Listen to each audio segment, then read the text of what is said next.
This is Changeling the podcast.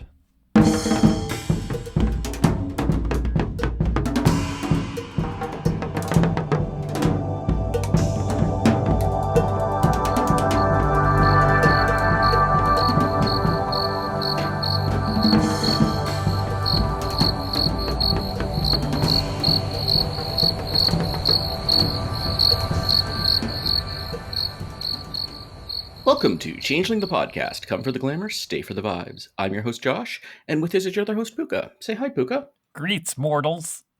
What are we talking about today, Puka? At long last, we are diving into the corebook for Changeling the Dreaming 20th Anniversary Edition.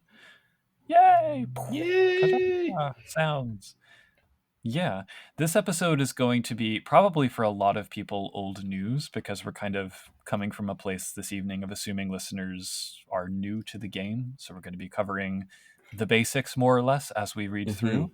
But yeah, it'll be a long one, but hopefully even if you know the game well, you will still get something out of it. And this is not the only C20 episode we're doing on the core book, but this is the overview. Start of the trilogy. Yeah. So, shall we start flipping or scrolling as the case may be? Yeah. So this is a chonky book. 500 pages. Yeah. Which is still not the largest of the 20th anniversary line. Do we want to give a little brief overview what 20th anniversary lines are? Yeah, I mean, just for context, I'm assuming that most people listening to this have played at least a RPG before, but they may not be familiar with the World of Darkness and what the 20th anniversary editions mean. So, yeah, for anyone who wasn't around in the 90s. Which is a lot of our listeners, actually. It's true, yeah. Not playing games in the 90s, at the very least. I guess just brief history of it is that the World of Darkness games were very big in the 90s. Changeling initially ran from 1995 to 2002-ish. The lines were very ceremoniously canceled in 2004, although Changeling kind of sputtered out on its own. It went on a hiatus. For any Doctor Who fans out there, you know how that feels. Yeah.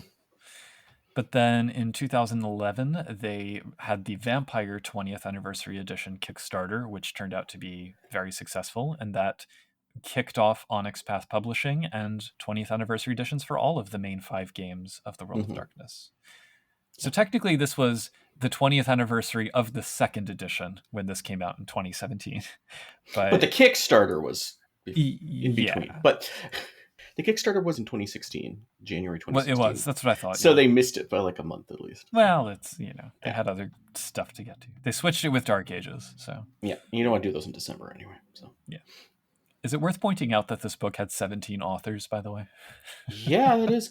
Also, it's a little bit different from the other 20th anniversary lines, because, especially the core books, because Changeling never got a revised. There's a lot of things in here that would have been more in a regular new edition instead of a 20th anniversary edition. A lot of things in here that, like, the other ones were closer to, like, let's just combine the editions and have fewer changes.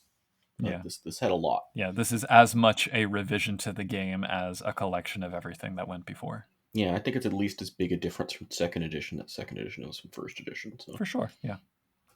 I really like how in the opening section they have just all of these quotes from players around the world of different stripes and just talking about what the game has meant to them, including a couple of listeners who are on our Discord. Yeah. A theme that's come up again and again when we've talked with people who have worked on the game, who have been involved in the game, is how passionate the fan base actually is. And I think that really comes through so much in these opening pages. So it was just a joy to read through them. Yeah. On a more knocker note, I really like this table of contents. They laid it out well. The links work. Links work in the PDF, but even like in the hardcover, it's 4 pages. But like the way they do headings and all the stuff, like it just it's really easy to navigate and find what you need. So at least from a table of contents perspective. So, but they did keep the Adam Rex illustrated frame story things for like the 3 divisions of the book from second edition, which I was really happy to see also. Yep. We get a prelude, a heist story, nice little fusion of magic and technology and courtly intrigue and action film with an array of kiths and houses. Gets you into the spirit.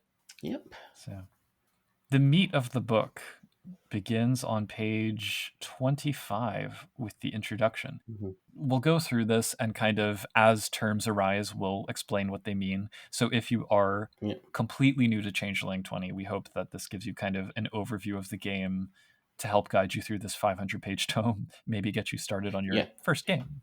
Yeah, definitely not enough to substitute the book by any stretch. No. And we will be doing more in-depth dives on parts of this book in future episodes. But yeah, I'd like to read the opening paragraph thing on the introduction page. So it begins, everyone dreams. Everyone looks at the world and thinks about how it could be better. Whether you've watched the news and wished crooked cops weren't so untouchable, or wished you were riding a griffin into battle to save your one true love instead of grinding out some mindless drudgery at work, everyone imagines a better world.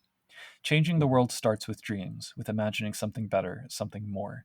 Imagining something that's not as miserable as what really exists, or imagining something amazing, almost entirely divorced from reality, gladdens the heart and makes the world a little bit better, even if only for a little while. The world tries to pound away at those dreams and replace them with boring, banal reality. Someone that dreams too big, as if there was such a thing, hears that they need to focus on what's real and not their fantasies. It's just as dangerous, though, to dream too little. The world isn't just a drab mire of darkness and misery. It has hope and love and all the other things that the best dreams are made of. It's just a matter of finding it. That's Changeling the Dreaming. Pretty succinct and inspirational, I guess. Definitely sums up this edition. Yeah. Well, and one of the frequent issues people brought up with the older editions is that these dreams that we're talking about, the shape of them often kind of seem to be the same shape for everyone. So the introduction really puts front and center the fact that it is a lot more personal and variable. Yeah. And I was thinking about that might be, I would say, the most fundamental change in this edition. The idea that glamour differs for people, that banality differs for people, things like that. Yeah. Yeah. But it also does, this book in many ways, I think, has a much lighter, not lighter, happy tone, or like breezy tone. Breezy. Like, dreams are all great and good, and there's but usually they're good. Well, that's what they suggest. This edition definitely skews that way, I find. It's a very Sealy book. Yes. So the intro lays out the basics of what a role-playing game is, the necessity of having rules and dice. We assume people listening to this probably know something of how that goes. Important term number one is the storyteller, also known as the dungeon master or the game master or whatever term. So when you hear us talking about storytellers with an implied capital st, that's what we're talking about. I was really touched by this sentence here where it says, this game is a love letter to everyone that's ever played Changeling in the last 20 years and everyone who will play it going forward, as much a nostalgia piece as a new game. Like, yeah, it is. Yeah. So after they kind of go through the history of the editions, there is a lexicon here, which is pretty standard in the introduction to White Wolf books, as well as suggestions for media, but there will be links in the show notes to this episode that point to our media suggestion episode, so we don't need to go into that now. But I suppose we can talk a little bit about the really important top-level stuff before we get into Chapter 1, where it's the rest of the important stuff. So let's see, what's important to call out here? Let's see. Okay, arts, pretty important. So arts are the magic, at least for many fae. The autumn world, which is the mundane reality that normal people are stuck in. Banality, maybe. I mean, all of these are important to some degree, so it's hard to. I think the most important things to pull out are glamour and banality first of all, because those are kind of the key forces that are held in balance as a theme of the game. So glamour being like creative energy. They say the stuff of dreams, inspiration, and pure creativity, but wonder and adventure and powerful emotion and the spark that keeps fairies and human dreamers going. And opposed to that is banality, which is sameness and apathy and suppression and stultification, which is a word I don't get to use nearly often enough. As a character in this game, you are playing one of the Kithane. There are other groups of changelings, but Kithane, I think we should probably stick with. Yeah, that's one tension between this as an edition and as a 20th anniversary. Typical core book, you would have core Kith, and then the other stuff would be in supplements. This one does have a lot of other kiths in it too, besides the core kiths. 110 pages of them. Yeah, but they're in separate chapters, parts We'll of the get to book that. even. Yeah. Yeah. So the Kithane are fairies in exile. They are myths and Mm-hmm. legends come to life. They are human fae hybrids when they are changelings, incarnating from lifetime to lifetime. They are unaware of their nature until they awaken in what's called a chrysalis. This Mm-hmm. is when they become aware of the chimerical quality of the world around them. Basically, everything has, or most things in most places have a veneer of glamour about them, constructed from Mm-hmm. what other people have dreamed about them, including changelings themselves. So they're able to perceive and interact with that imaginary slash maybe real quality that kind of Mm-hmm. overlays the world. Does augmented reality work as a metaphor here? Kind of, but it's also. But the way, especially in this book, it's very much presenting it as also two ways of viewing reality. Mm. It's sort of the autumn and chimerical, but Simultaneously. yes. And while there is the chimerical veneer to the autumn world, which is like Earth, Mm. there's also the dreaming, which is a separate realm of imagination and possibility that parallels and abuts Yeah. the autumn world. It is also a force of glamour, and yes, the dreaming is many things. Yes. And at its heart is said to be Arcadia, the paradise homeland of the Fae, or at least some Fae. At least some Kithane. Yeah. Yeah, so also with the Kithane, the different groups are called kiths, and they're Mhm. derived from particular intersections of folklore and just ideas. So, for example, you have satyrs, and they are the randy, goat legged partiers that you'd expect, but Mhm. they also tie together dreams about things like passion and philosophy and freedom of nature and art. So, each kith has its own kind of configuration along those lines, which we will get to. I think those are the big things. I mean, Yep. most of the terms that are listed here we will get to in context, so maybe we should just Yep. forge And many we've ahead. already gotten to on previous episodes. But well. Yeah, yeah. So then chapter 1. A world of darkness. That's probably not the sound I want for darkness. But, No. oh. Yeah, can you do some like death metal? I no, I can't. I wish I had some kind of like sound effect board. But. Mm-hmm. So the world of darkness, the kind of running thing in all of the games is it's like our world, but worse. And Changeling is a little bit askew from that, where I would say it's our world, but drearier. Like, it's Mm-hmm. not necessarily, there is cruelty and there is horror and there is Yeah. amorality, but there's also a focus on just the boring elements that I think you don't really get so much in things like Mm-hmm. Vampire. So, Vampire very much presents it like this is our world, but through a Hollywood action movie lens. yeah, That's kind of dark. blood soaked. Yeah, this still kind of has that, but it also has like it's like our world, but everyone's kind of given up. Yeah.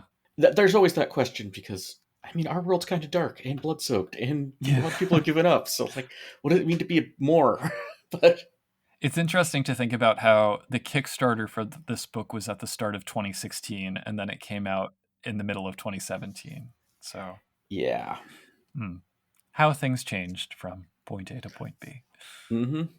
Anyway, in the setting, there are a few true capital D dreamers out there. These are humans with a spark of glamour in them, trying to create and inspire in spite of how dreary the world is. Mm-hmm. And Those are very important for changelings yes, for several reasons, not least of which is they can use them to get glamour. I was going to skip ahead a little bit to page 44. Banality. The greatest threat to a changeling is the force of disbelief, stagnation, and confining reason that threatens to choke human ingenuity and creativity.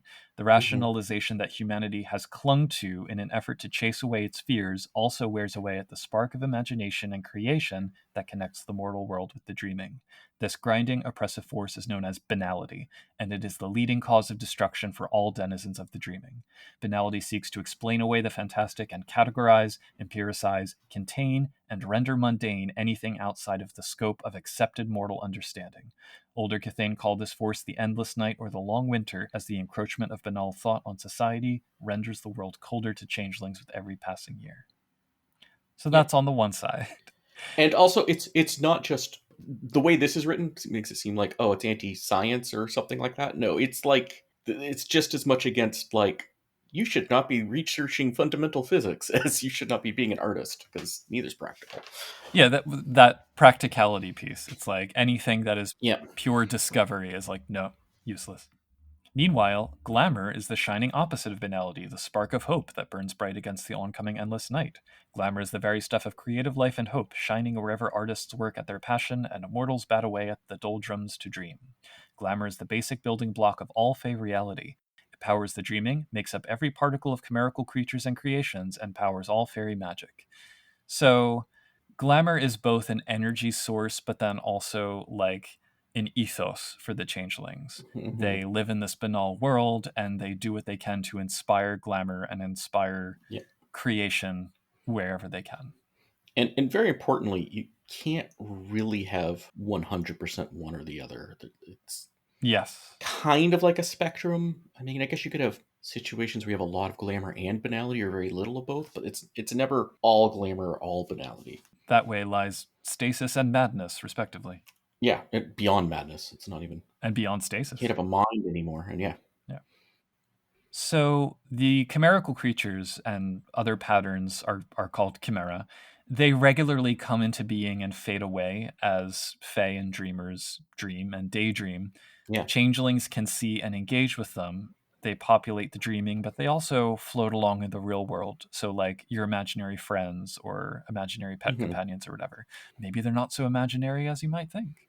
Yeah, the ones that actually you're going to find walking around the autumn world, for instance, or even most places in the dreaming that you're likely to go, are the stronger ones. The ones that have... We'll get into that later, but yeah. The really intense... They don't all walk. No. Some of them float. And some of them are just trees or, a blanket. Or sock puppets. Yep. Then we get the history. Shall I just rapidly fly through this? I don't know. Sure, yeah. All right, so here's a brief rundown of the history of this is the Changeling. A history. Do not take this as, especially the earlier parts, this is one of the stories the Kithane tell, really. Is how you should take it. A possible version. Mm-hmm. So in the beginning, there were the Fomorians. These were the primal nightmares of early humanity, drawn out of Irish folklore. They held sway over the world and made life generally miserable, but eventually the Tuatha De Danann, also out of Irish mythology, rose and defeated them. They imprisoned the Fomorians in the dreaming and encouraged the Kithane into being out of humans' stories and lore.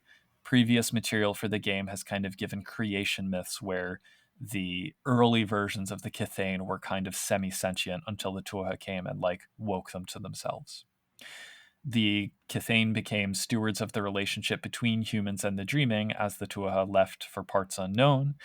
They formed their own societies, and importantly, the courts, which there may have been season-based courts in the past, but the two that are best known and continue until the present are the Seelie, who believe in things like honor, love, beauty, and duty, and the Unseelie, who believe in things like change, freedom, integrity, and passion.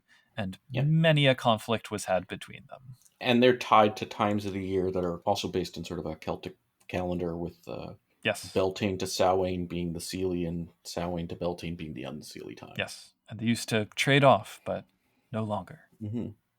And then there was the Sundering, where cold iron showed up. Yes, as humans learn to shape the world rather than be subject to it, which I really like that framing of it here. So... So cold iron, the definition of cold iron is subject to a lot of debate. I mean, wrought iron is the closest parallel, but it's not exactly the same. Yeah, I've been doing a deep dive. I'm starting to figure out, I'm starting to get an idea what I would do. The way they define it here isn't accurate, but... it's all about carbon content, isn't it? No. It's about the process, but the process they're describing stopped being used around the beginning of the Iron Age, which does not fit with the timeline. But I just go with wrought iron. Yeah, that's my... No, just go with it. Yeah, but not things people call wrought iron. That would be... Yeah. It's rare these days. It used to be pretty common. Now it's very uncommon. Yes. There you go. Someone has to formally reek it. Ironically, is someone who's making cold iron things today, if they were immortal, probably is a dreamer. So that's fun. Story idea. So the Sundering was a long period as the dreaming slowly kind of peeled away from Earth. Humans forgot their oaths with the Fae and the old traditions, and the Fae tried to get away from the rising banality as humans exerted more and Mm-hmm. more control over the world. But then, the more precipitous event is the Shattering. It's said to have occurred for the Kithane around the time of the Black Death in 1350. That is open also to some debate, depending. Yeah. So the dreaming had still been somewhat connected to Earth through passages called trods during the Sundering, and the Shattering, like, very definitively Yeah. exploded them, cutting off the dreaming. It also exploded the dreaming, too. Just put that. But yeah. Yeah. As that happened, the nobles among the Kithane, called the Shi, fled the world to return to Arcadia, leaving behind their commoner subjects to try and survive without their homeland or the relief of the dreaming. They ended up doing this via the Changeling Way, wherein they bound their souls with human ones and Mm-hmm. entered into a cycle of incarnation. The mortal flesh helped insulate them from the banality that would otherwise have just eroded them very quickly. Mm-hmm. But at least the fighting between the Seelie and the Unseelie died down because they were like, hey, let's just try to survive. Yep. Anyway, that lasted 600 years. Yeah, so that's the interregnum.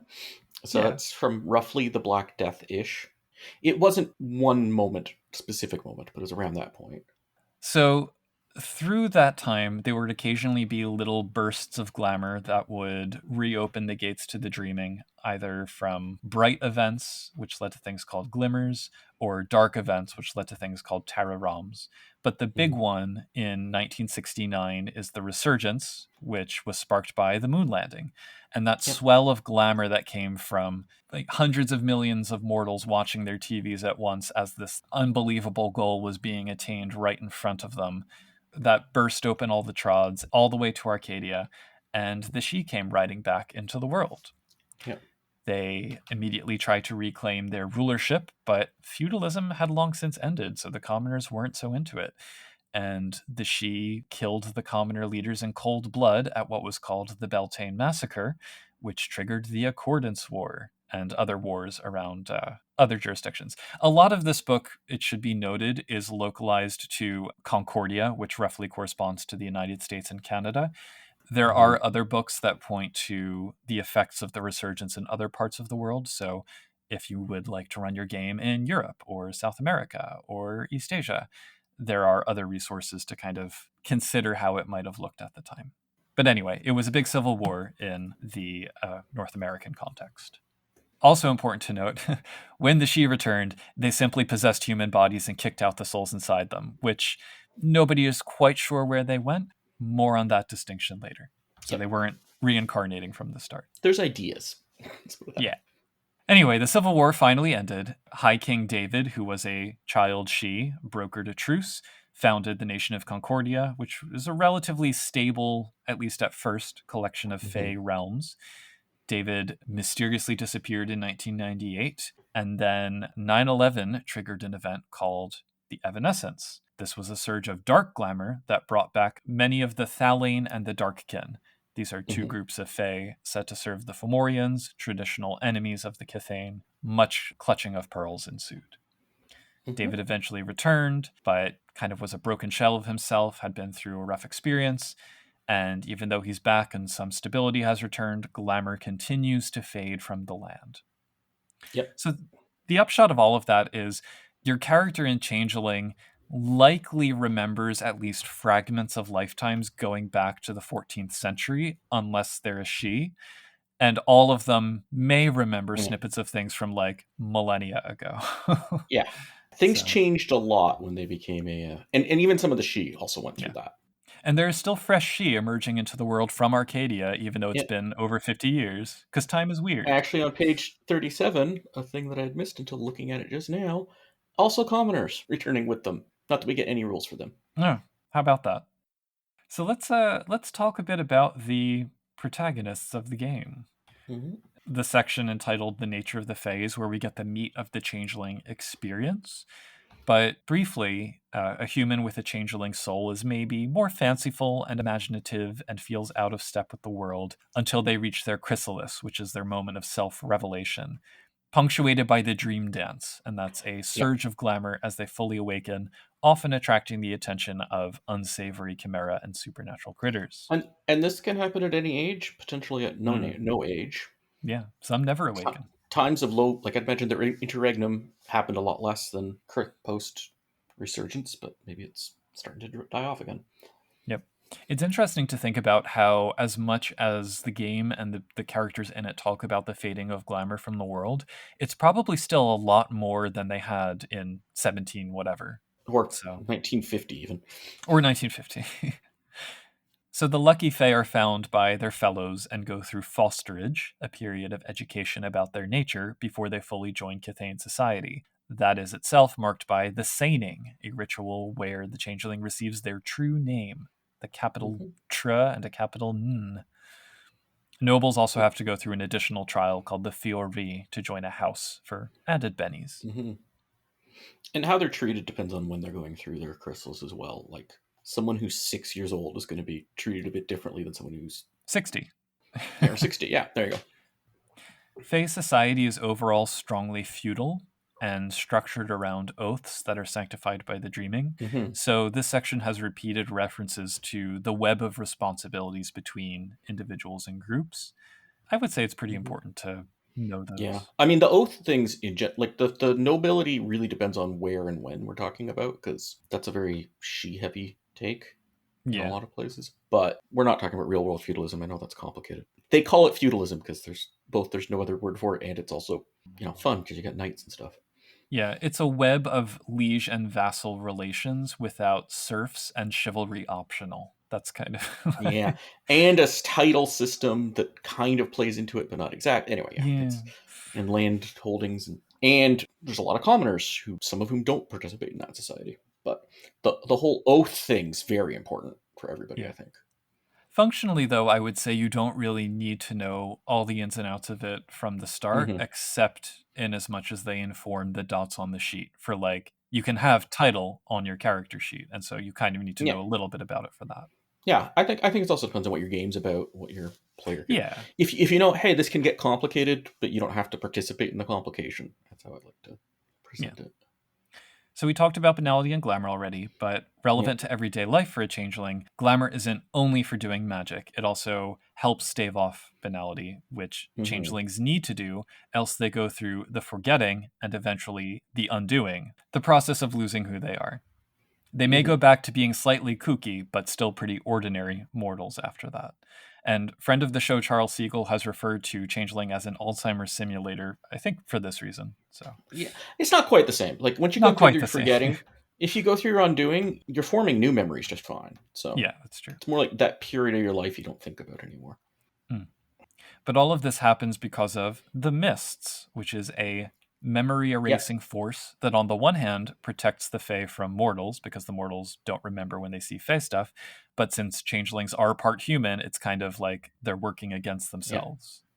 And it's also, the mist is described as the force that keeps mortals from seeing the chimera and your Fae main and all that stuff too. Yeah, otherwise we could all see each other's imaginary friends. So for these reasons, most Fae cultivate relationships with dreamers to have a steady supply of glamour, or hang out in, we'll get to glamorous places in a bit, just to kind of stave that off. So there's also the mortal body and the Fae body, called the mean. The mortal body ages as a mortal body normally does, but the Fae self goes through stages and shifts called seemings. We'll get into details later. They may be non-linear. You can awaken at one stage and go backwards. But usually it goes through aging progression. But anyway. Yes. Many Fae do also try to stave off aging of all sorts by hanging out in the dreaming or only among their own kind, but this risks bringing on madness from too much glamour, which is called bedlam. Bedlam's less mental illness in the, like, typical sense, and more like your mind's been poisoned by bad glamour kind of thing. Constant like bad trip. Yep. But all of that also points to one of the central themes of the game, which is balance. In terms of you are human and Fae. You have glamour and banality in you. And that really comes to the fore in a little sidebar on page 47 about the Shirhoin. These are immortals who have perfected balance as a virtue. When we get to the player's guide, they kind of walk this back a bit. Yeah, for now at least. We'll talk about that in the player's guide episode. Yes, that trilogy coming later.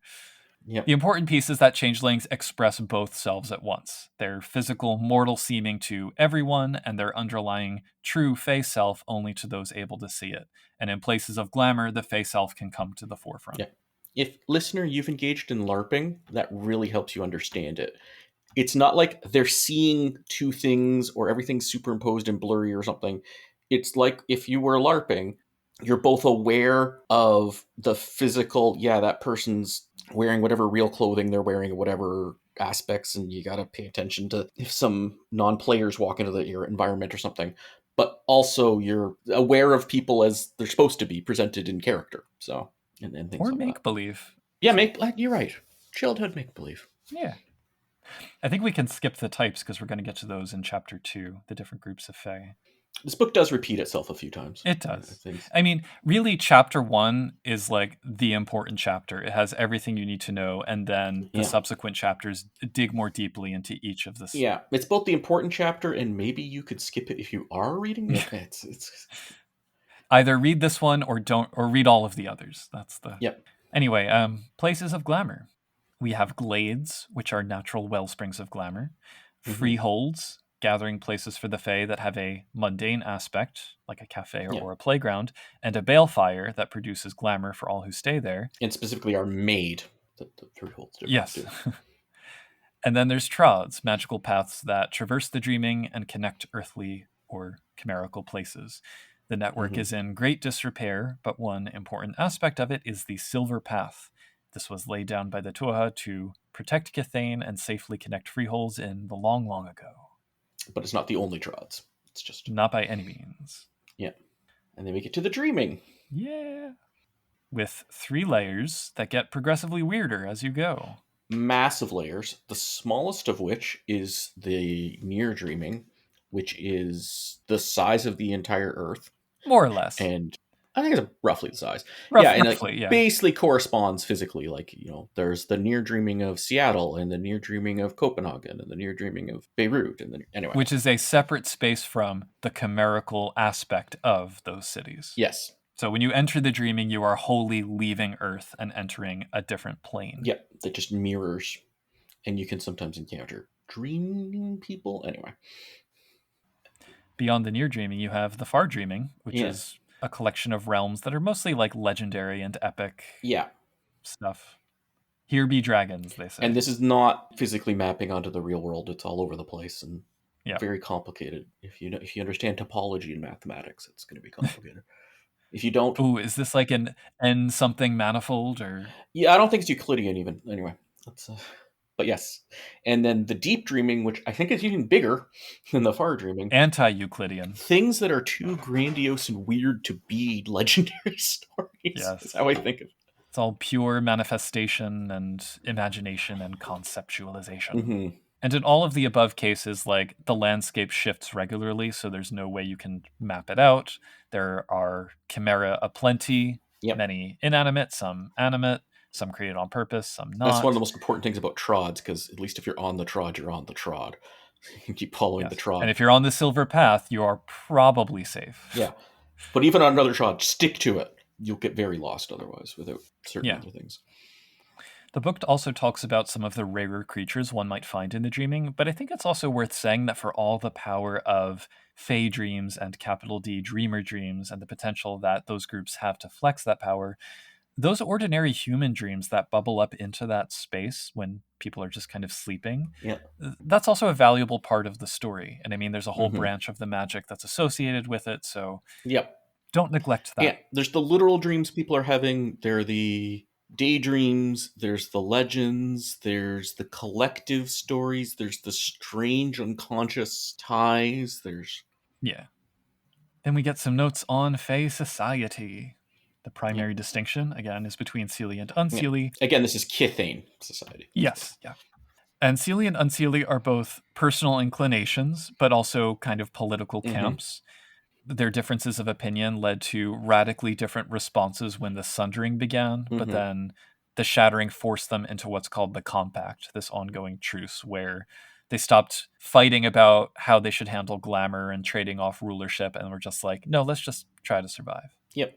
I hadn't noticed until reading this, actually, that the Little Ice Age is chalked up to unseelie efforts to fight banality, which I think is kind of a funny note. But yeah. right. And they're very, what they actually mean is complicated. They're definitely not the same as political parties, but if anything, they're no better defined than like the two political parties in the United States. Not that they're map onto those at all, but like they're at least that vague. They're big tents. Yeah. So the Seelie are all about tradition and community, light, new life, and order, we're told. Mm-hmm. And then they have a code. There's a Seelie code and an unseelie code. Mm-hmm. The tenets of the Seelie code are death before dishonor. Love conquers all. Beauty is life. Never forget a debt. And many times we have gone through how, like, all of the books that deal with these complicate them in one way or another. All the Seelie agree on is that those are the words for the codes. Yeah.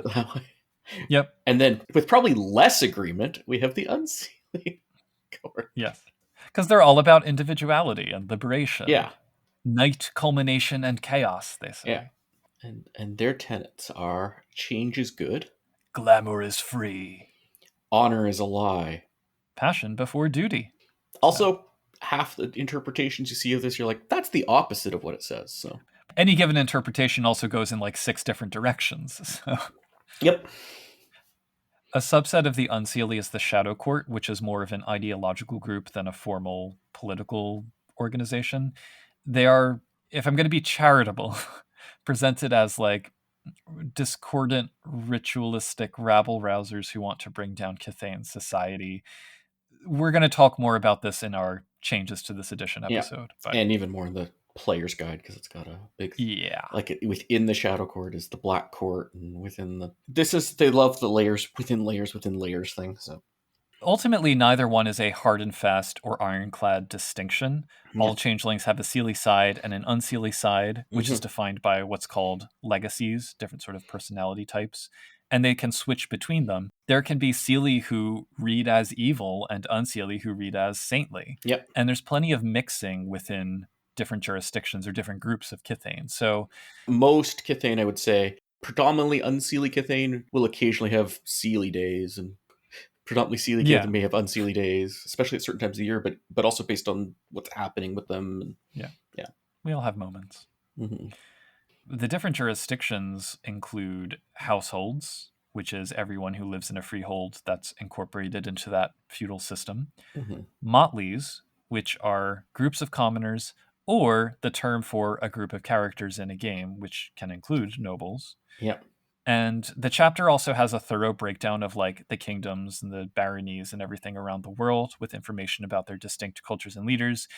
I don't think we need to go through it all, but admittedly, the setting is very Concordia focused. So, well, if you're running a game, this is a good place to start if you want to look at what Changeling says it's like there. It will not give you much detail, but it can have a little starting place at least. Yeah. Depending on where it is, you'll get more or less details. Like a lot of it's like, oh, this 200-mile radius gets one sentence. If that. Yeah. Really depends on where. Regardless, within that system, the relationship between lieges and vassals requires, on the part of the Fae, a little bit of cognitive dissonance because it is antiquated and parallels mundane inequality, which engenders a range of feelings, and yet they also feel like, oh, this is tradition, and there's a sense of connection. So, again, that theme of balance comes through. And one thing to keep in mind is, as much as the book sort of suggests it sometimes, glamour is not all good, and it does say it's not. So, like, I really hate this noble system. That's a form of glamour. So, if it inspires you to do something, you know, if you just kind of give up and be like, oh, whatever, that's more banality. But fight the man. Yeah, there's glamour. Well, regardless of politics, Fae society is largely unified by what's called the Escheat. These are 6 guiding principles that most Fae at least tacitly accept, while some obey them entirely to the letter. But generally, most are like, yeah, okay, most of these are fine. And even the ones who obey them to the letter disagree on what it means. Bend it when you need to. Yeah. Or what does it mean? You might get real arguments. So, in any case, the 6 principles are the right of domain, where a lord is the king of his domain. The right to dream. Mortals have a right to dream unhindered by Fae needs. The right of ignorance. Changelings are forbidden to betray the dreaming to banality, therefore don't reveal your nature to humanity. The right of rescue. All Cathane have the right to be rescued from banality. The right of safe haven. All places of the dreaming are sacred, and changelings cannot allow those places to be endangered. Freeholds have to welcome everyone if they're in dire straits. Yeah. And the right of life. No Kithane may spill the lifeblood of another Kithane. And that last one is part of why the Beltane massacre, where the Sidhe slaughtered the commoner leaders in cold blood, was so egregious, because it was like this direct violation. With cold iron, which, by the way, With cold we iron. mentioned cold iron before. If a changeling dies from cold iron, they do not reincarnate. They're dead. Yeah. Possibly a wraith, but dead. Well, there's a dead as a human when they die, at the very least. Maybe more dead. Yeah. But that's chapter 1, which really is the majority of what you should know as a new player. Yeah. And even this is as sparse as some of the describing the world. I wouldn't even say most Kithane know everything in the little geography section. Yeah. So that's a lot of front-loaded information, and most of the rest of what we'll go through is just details and rules. Mm-hmm. Starting with chapter 2. The Kithane. Which is where we first get some of the distinctions that you'll need to know to create a character. Yeah. So the first one they give is seeming. Yes. Which here is, I would say it represents your attitude towards like lifestyle and the dreaming and glamour and banality rather than age. Yeah. It used to just be age. Well, we'll get into what comparisons, but it does still have a young people tend to be childlings. Mm-hmm. Most 6-year-old changelings will probably be childlings. Most 20-year-old changelings will probably be wilders. Most 30-year-old changelings will probably be grumps, but doesn't have to be. And most changelings move through it, but you definitely can move backwards. Or not backwards. You can skip around. Yeah, you can skip around, but that's as much as, someone who was really focused on responsibility and taking care of the people that they're supposed to take care of and all that type of thing suddenly becomes carefree and just enjoying themselves and not worrying about that. Them all. Yeah. Which, maybe I think a lot of empty nesters might turn into childlings and wilders for a brief period. But well, life begins at 40. Yep. But you also have tropes like when someone calls a kid an old soul, like that's a young grump. Or if someone is a Peter Pan, you're like, oh, that's an old childling. Yeah, think of your character, and if you don't have any preference, probably go with the default. Yeah, wilders are stated to be the most populous by far.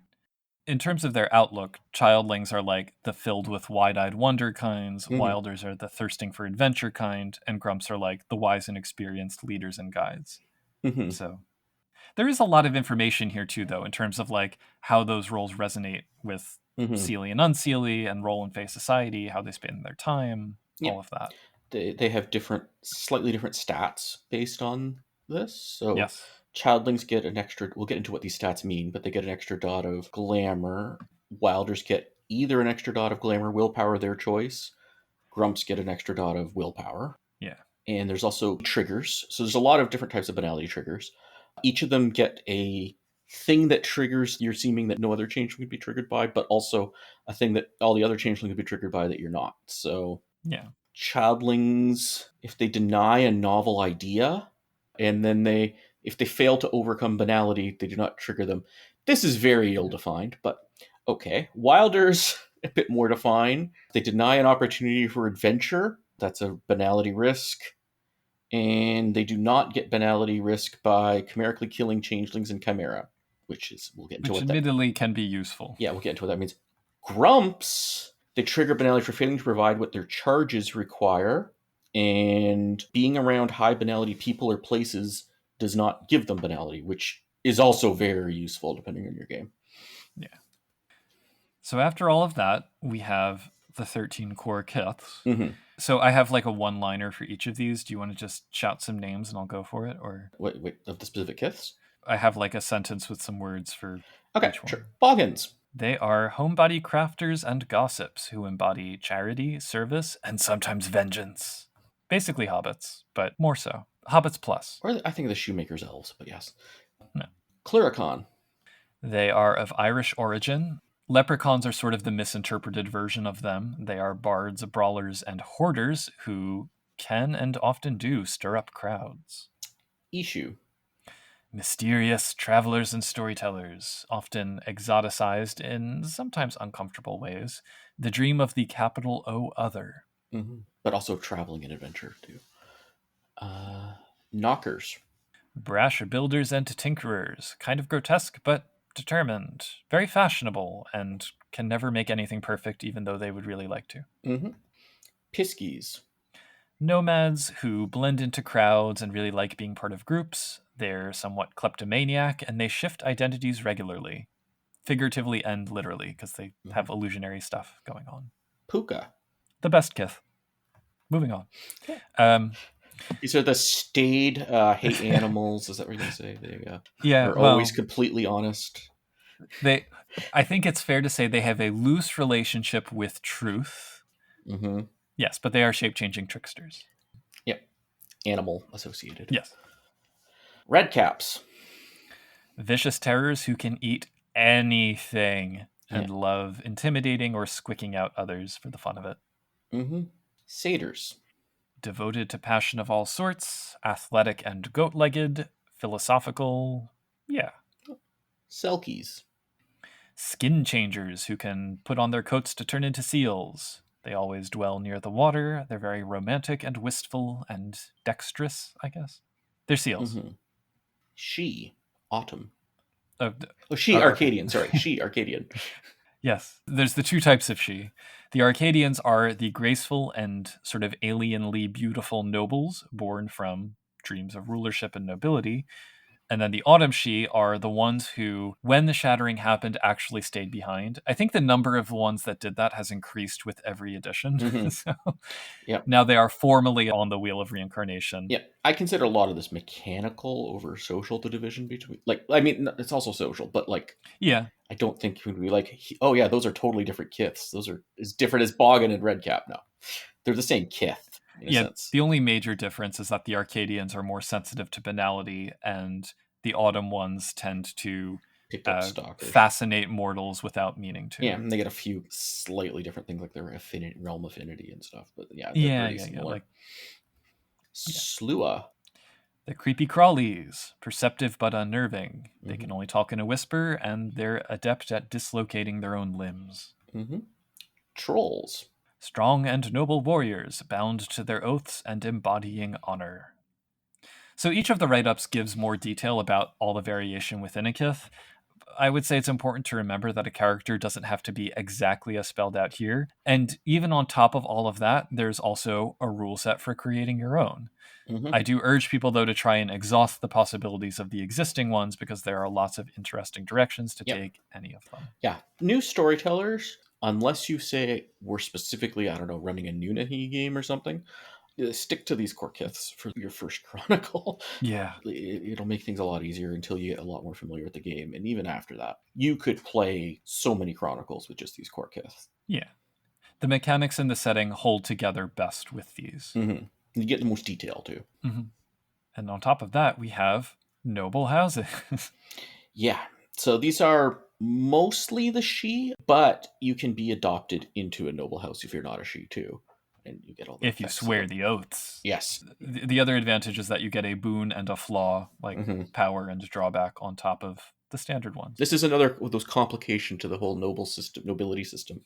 In addition to the feudalism and the titles, you also get the houses.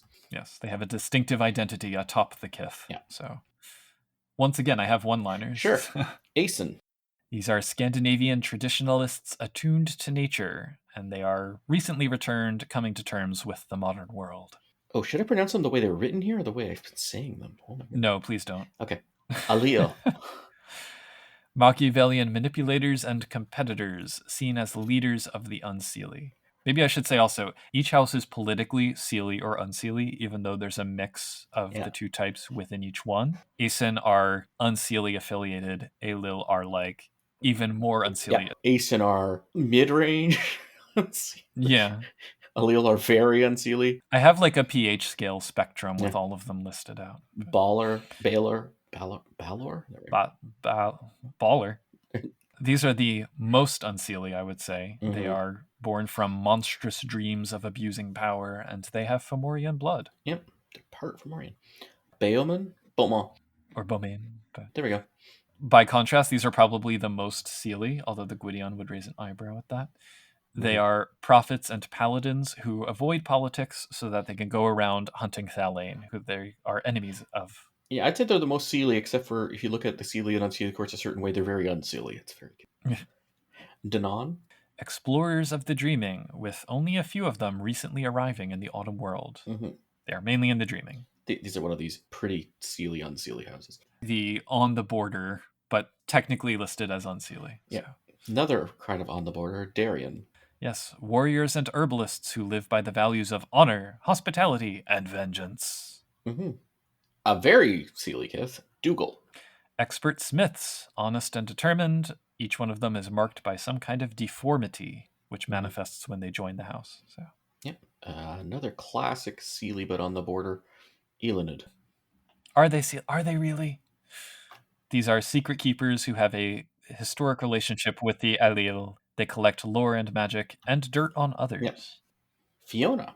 Passionate warriors and lovers, but friendly to commoners and enamored of mortals. And also Seelie. Also immune to fear unless it's their beloveds in danger. Gwydion. The arch Seelie. Committed to their idea of rulership and very vengeful when crossed. The warrior king idea. Leohan. Seductive muses cursed with rapid aging unless they regularly drain dreamers dry. And also the first house I ever played. Well, not drain dreamers dry. Anyway, we'll get into that in the changes episode. But well, yeah. Liam. Mostly autumn she, pretty Seelie, close to mortals, which earns them a lot of contempt, pretty reserved overall, and often interested in religion and the glamour therein. May or may not be oathbreakers. Anyway. Yeah. Skaha. Also mostly autumn. They have a bad reputation. These are the ones who, in the older editions of the game, were specifically all autumn she. Yeah. Well, and it's also the only autumn she rules we ever got until C20. So. Yes. We got a few Arcadian Skaha late in the second edition. Yeah. But overall, they are deadly warriors and mystics who tend to eschew politics. Next one's it Varric? Would that be right, or Varric? I think it's Varich. Varich. Yeah, these pronunciation guides are really bad. Yeah. They are Russian strategists and plotters, assured of their own nobility, but they don't have much empathy. Frozen heart. Unseelie. So yeah, surface level descriptions. Again, the house write-ups give a lot more detail about them. The books of houses for second edition give lots of detail, probably more than you need in terms of creating a character. It's like, I want to run everything where everyone's house Fiona. That's where you need the book. But, well, maybe not that book, but yeah. Gwydion. Everyone's Gwydion. Overall, though, I would say these give a good basis for like how your concept can fit into almost any of them. Like, you can start from the surface level. You can say, oh, I know I want to play a shapeshifter. So, okay, there's Puka, there's Selkies. But if you have kind of a general sense of, I want to play a plotter who has an unassuming sort of like role in the freehold, but is also secretly has this kind of magic, you can see how that will work into almost any of these kiths or houses. But actually, also that shapeshifting thing, there's also the Piskies, which are a type of shapeshifting in a sense. There's also shapeshifting magic. So like when you do say, I want to play a crafter, I mean, that could be a boggin or a knocker, or it could be a puka. Or a slua. Yeah. It's like, do you want your kith to be about that? Do you want your house to be about that? You can still have your character be about that, and then the kith or house about something else about your character. Yeah. So then, Chapter 3, Character Creation and Traits. We're assuming you're familiar with role-playing games if you're listening to this episode, so you probably know how character creation goes, but just a few broad strokes in case you're not familiar with World of Darkness and or Changeling. You start with your concept, and they give you many examples. From there, you figure out which kith you want to be, then your court, your legacies, your seeming, and optionally your house. And the legacies are like, they're sorted into Seelie and Unseelie. We've talked before about how sometimes the distinctions don't really always work so cleanly. But like Seelie, for example, you have Hermit and Sage and Troubadour. Unseelie, you have things like Beast and Riddler and Savage. So nuts and bolts stuff. There are physical, social, and mental attributes. Abilities are divided into talents, which are inherent, skills, which are trained, and knowledges, which are learned. And one mechanical difference is talents. If you don't have any dots, you can still roll for that thing. Skills, if you don't have any dots, you can roll at +1 difficulty. Knowledge is you're basically out of luck. Big mechanical distinction besides which ones you Yes. And if you don't know the dice mechanic, we will get to that too. But I think it's also important to point out that most traits are rated from 1 to 5. Yeah. Attributes, you almost always have at least 1 dot in them. Abilities, you just buy up as you... Yeah, abilities, you might have none. It's sort of like 0 to 5. At least for humans. Yeah. 2 specific ones for Changeling are the talent Kenning, which is all about sensing Fey energies, and the knowledge Grimmaire, which is like a theoretical understanding of Fey magic and lore. If you are a Vampire the Masquerade fan, Kenning's basically awareness and Grimmaire's basically occult. There you go. Then we have backgrounds, which are less often rolled, but represent other assets you can draw upon, like allies and income. Changelings might have chimerical companions, magical treasures, or remembrance about their past lives and the dreaming. And then, of course, we have the magic, arts and realms, which that's the entirety of the next chapter. So we'll dive into that in a bit. Yeah. Other important traits are willpower, glamour, and banality, which represent the levels you have of those things. Willpower is your strength of will, by the way. Yes. And those traits go up to 10. Yeah. They also have a permanent rating and a temporary pool of points that fluctuate because you can spend them for different effects. Or banality. Gain them from different things happening to you. Yeah. As well as there's nightmare and imbalance. But we'll get to that when... yeah. Other things to consider here are the thresholds. So you have a musing and a ravaging threshold. We'll get to what musing and ravaging are, but these are the actions that you usually take to gain glamour from mortals, such as cultivating hope or inspiring fear. And your antithesis, a specific personal thing that triggers you to gain banality. You get some freebie points to bump up traits. A lot of kiths have bonus powers where they get bonus dots. You also have optionally merits and flaws. These are advantages and disadvantages that have narrative or mechanical consequences. Maybe you're cursed, maybe you're exceptionally lucky, maybe you have eidetic memory, or you've got an addiction. And after all of that mechanical work, you hash out your backstory. What motivates you? What do you look like? Who were you before your chrysalis and who are you now? What's your role in Fey society? You also should probably figure out how you connect to other player characters. Session 0, we've had an episode on. That's good to do that too before probably you start character creation. And I think one thing I'm going to say is, like, if you are familiar with role-playing games, this character creation system at character creation, you make a fairly competent character of sort of supernatural nature or mundane things who's not like godlike. You can't do everything you'd want. There's definitely room to grow. But you're also not like 0 to hero kind of game either. Yeah. I would say it's a game that by default does not reward min-maxing. An individual storyteller might, but the game system as a whole does not. Yeah. You can min-max for sure, but then that really means you're more like a savant in one area and crippled in others. Yeah. If the whole game is just around shooting people, yes, your character who's really good at shooting people is really good at shooting people, but a more balanced game, well-rounded, that doesn't really happen, I find. Lastly, in this chapter, we have experience, which works a little bit different in World of Darkness than many other games. It's much more based on narrative and participation with slow and steady advancement, and it's pointed towards perfecting individual traits rather than like gaining levels. It's not character classes system, and it's not a completely point-buy system. It's sort of hybrid-y.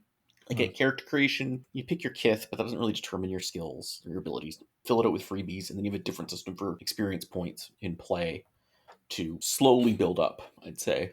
You know, it's not as slow as Mage the Ascension, but it's not fast either. Yeah.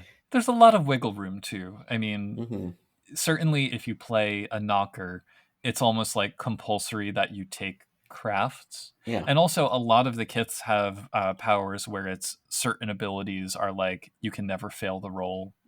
And so a lot of their supernatural powers use the abilities for their kits. Exactly. And there's complications too. Like you can pool backgrounds with other player characters. It talks about that. One of the backgrounds at least gets expanded in a follow-up supplement we'll be getting to. So with the freeholds. I would say overall, putting the dots on the sheet is the easy part, and then sorting out the character relationships is probably the hardest. If you're walking someone through it who's not experienced with this, it can take a few hours.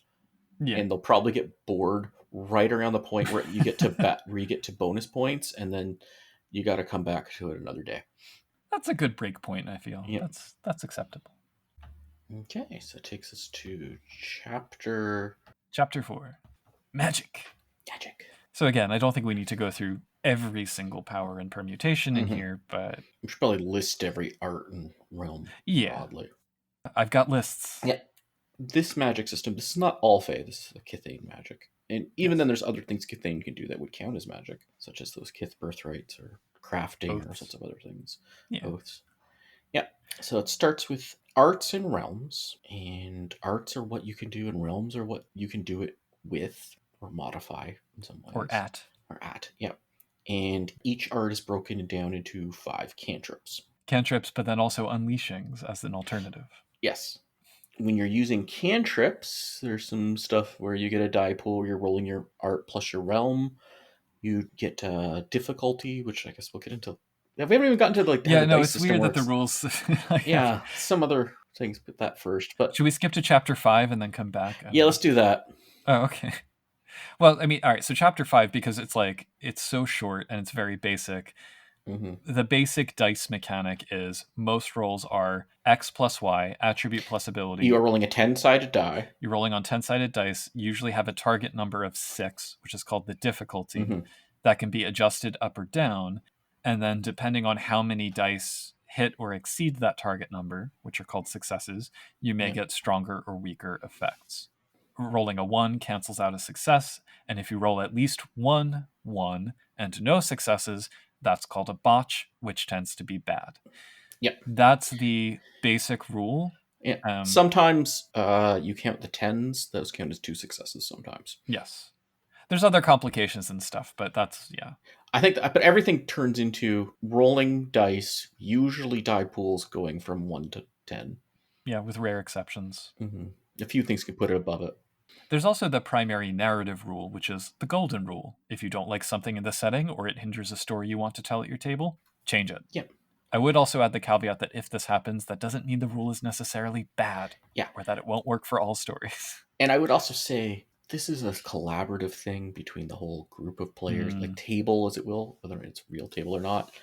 Yeah. Don't just, if you're a storyteller, just start changing around rules willy-nilly in ways that, like, the players get confused as to what's happening or it feels vindictive or something like that. Like, it should be a group effort.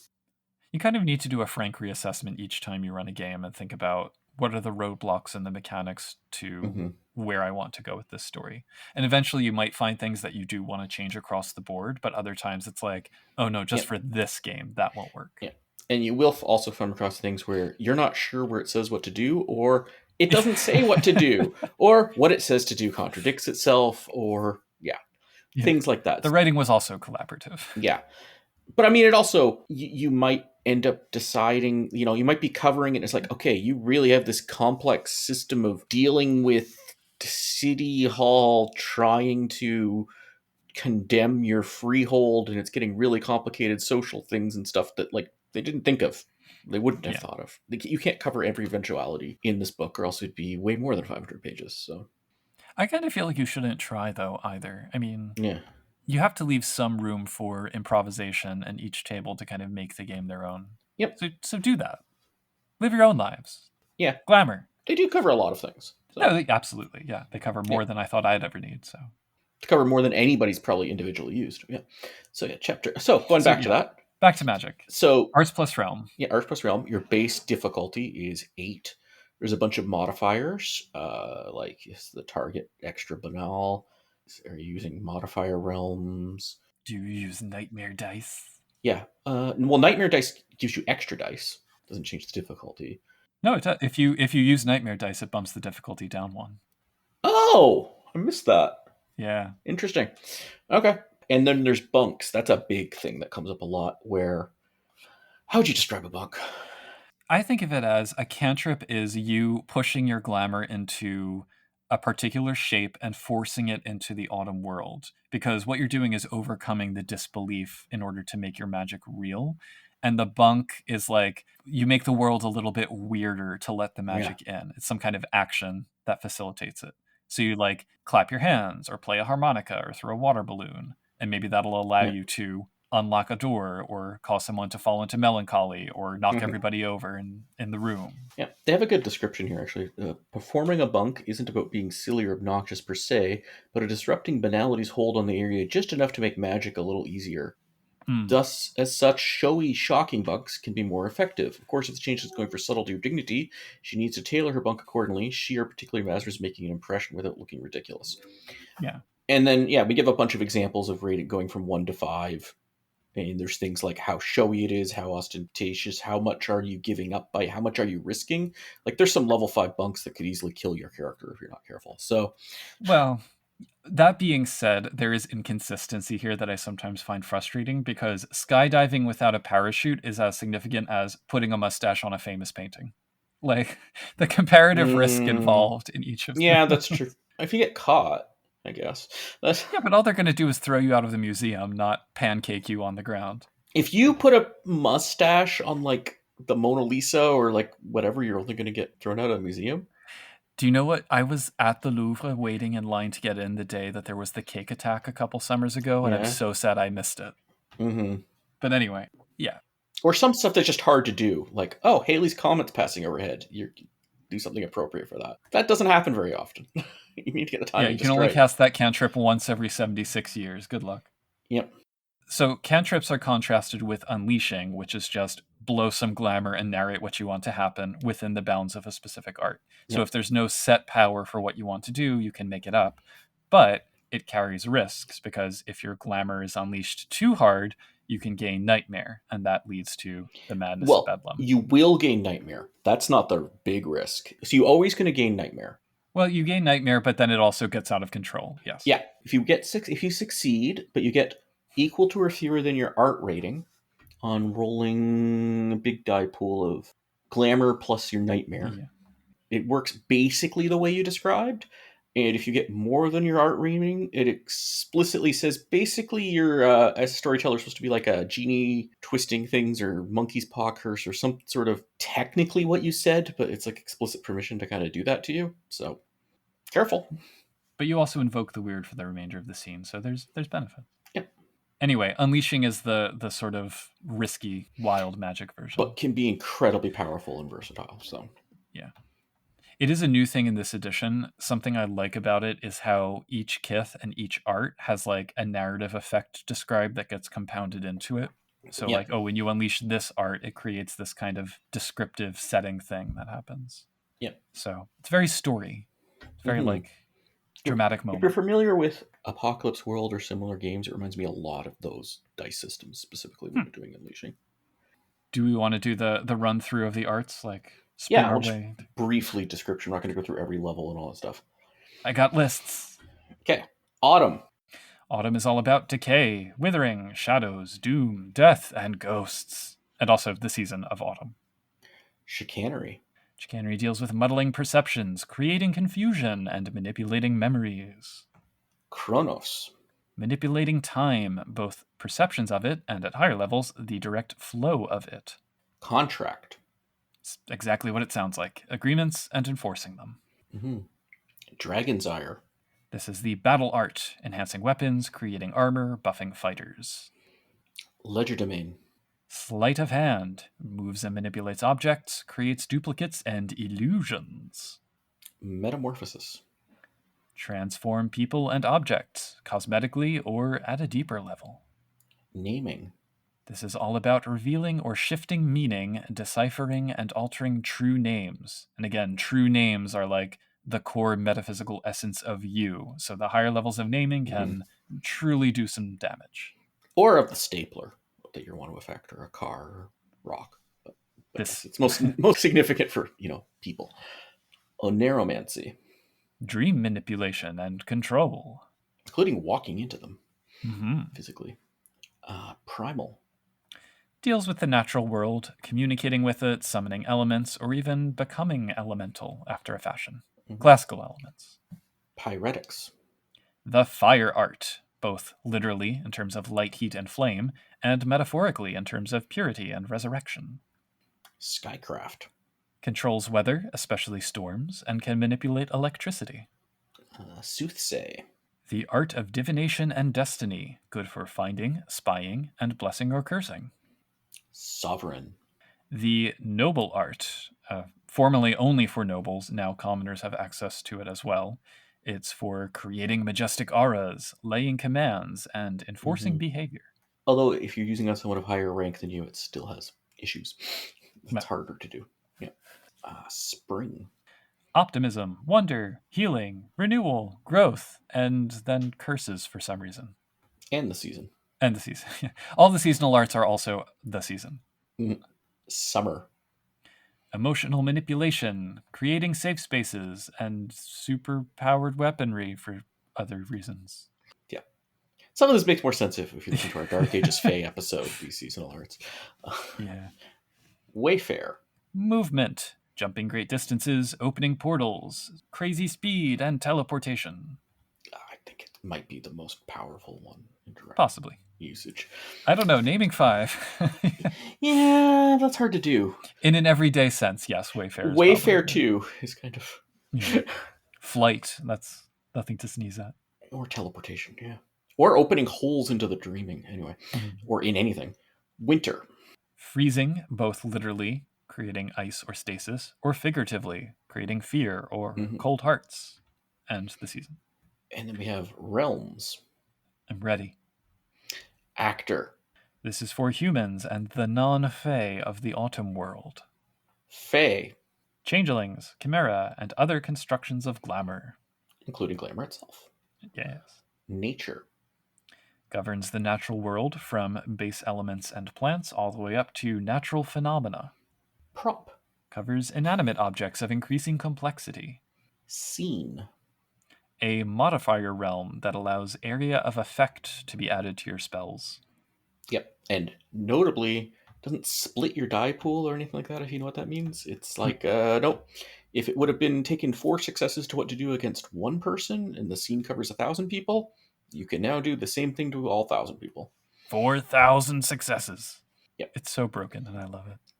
Time, the other broken modifier. Yeah. Allows you to add delays, triggers, and other temporal mechanics to your spells. Yeah, make your thing repeat itself and last longer and all sorts of stuff. Yeah. There's a list of examples at the end that show how even though these two systems are somewhat linear, there are so many combinations that it's a much richer system than just a list of spells. And then for everything else, there's unleashing. So it occurred to me that the game Ars Magica, which lies at the root of Mage the Ascension, this magic system is actually much more similar to that than Mage's Spheres are, because it's like art plus realm is the same as whatever keyword and domain or whatever it was called. Given the people involved, and some of them were involved. Yeah. And honestly, there's very little that's not covered by these arts. Like, you can do almost anything with them. Yeah, so. Even the unleashing is... I have trouble coming up with that many situations where you need to unleash. Yeah. If you had sufficient dots in the art. Yeah. But that's the magic system, and a robust one it be. Yeah. On to Chapter 6. Yeah, Chapter 6. This sort of breaks down the rules in other specific ways. It's like automatic feats. Like, don't roll for things that don't matter. Walking. Yeah. There are situations where you roll dexterity plus athletics for walking. Those are very rare. There should be when it matters. It should be not just, do you walk to the place to get some coffee? No. Yeah, I don't think we need to get into the weeds of like the basic systems here. I mean, they do. No, I just want to cover that. That's a thing that confuses people. They'll often be like thinking you have to roll things all the time. No. Yeah. So the examples they give here are things like stunt driving, and you're like, okay, yeah, that requires a roll. But other than that, I won't go so far as to call it intuitive, but it's pretty easy to grasp. Feats of strength. Okay. Yeah. You just don't need to roll to pick up stuff. But after all that, though, we do have some changeling specific systems, though. So those I think we should get into. Yeah, so it starts with the tempers. Yeah. You have your points of willpower and glamour that you can spend for various effects. Notably, willpower lets you gain a bonus success on a roll. And you can regain it either by fulfilling your legacy or getting a good night's sleep where you dream. Yeah. And at the end of a story. Similarly, glamour you can spend for your cantrips or to enchant mortals. Gaining glamour has its own separate discussion that we'll get into.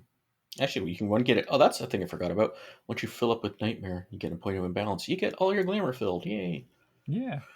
It's a consolation prize. Or you could do the terrible idea of destroying a dot of permanent glamour to give yourself fill up with temporary. Don't do that. Don't ever do that.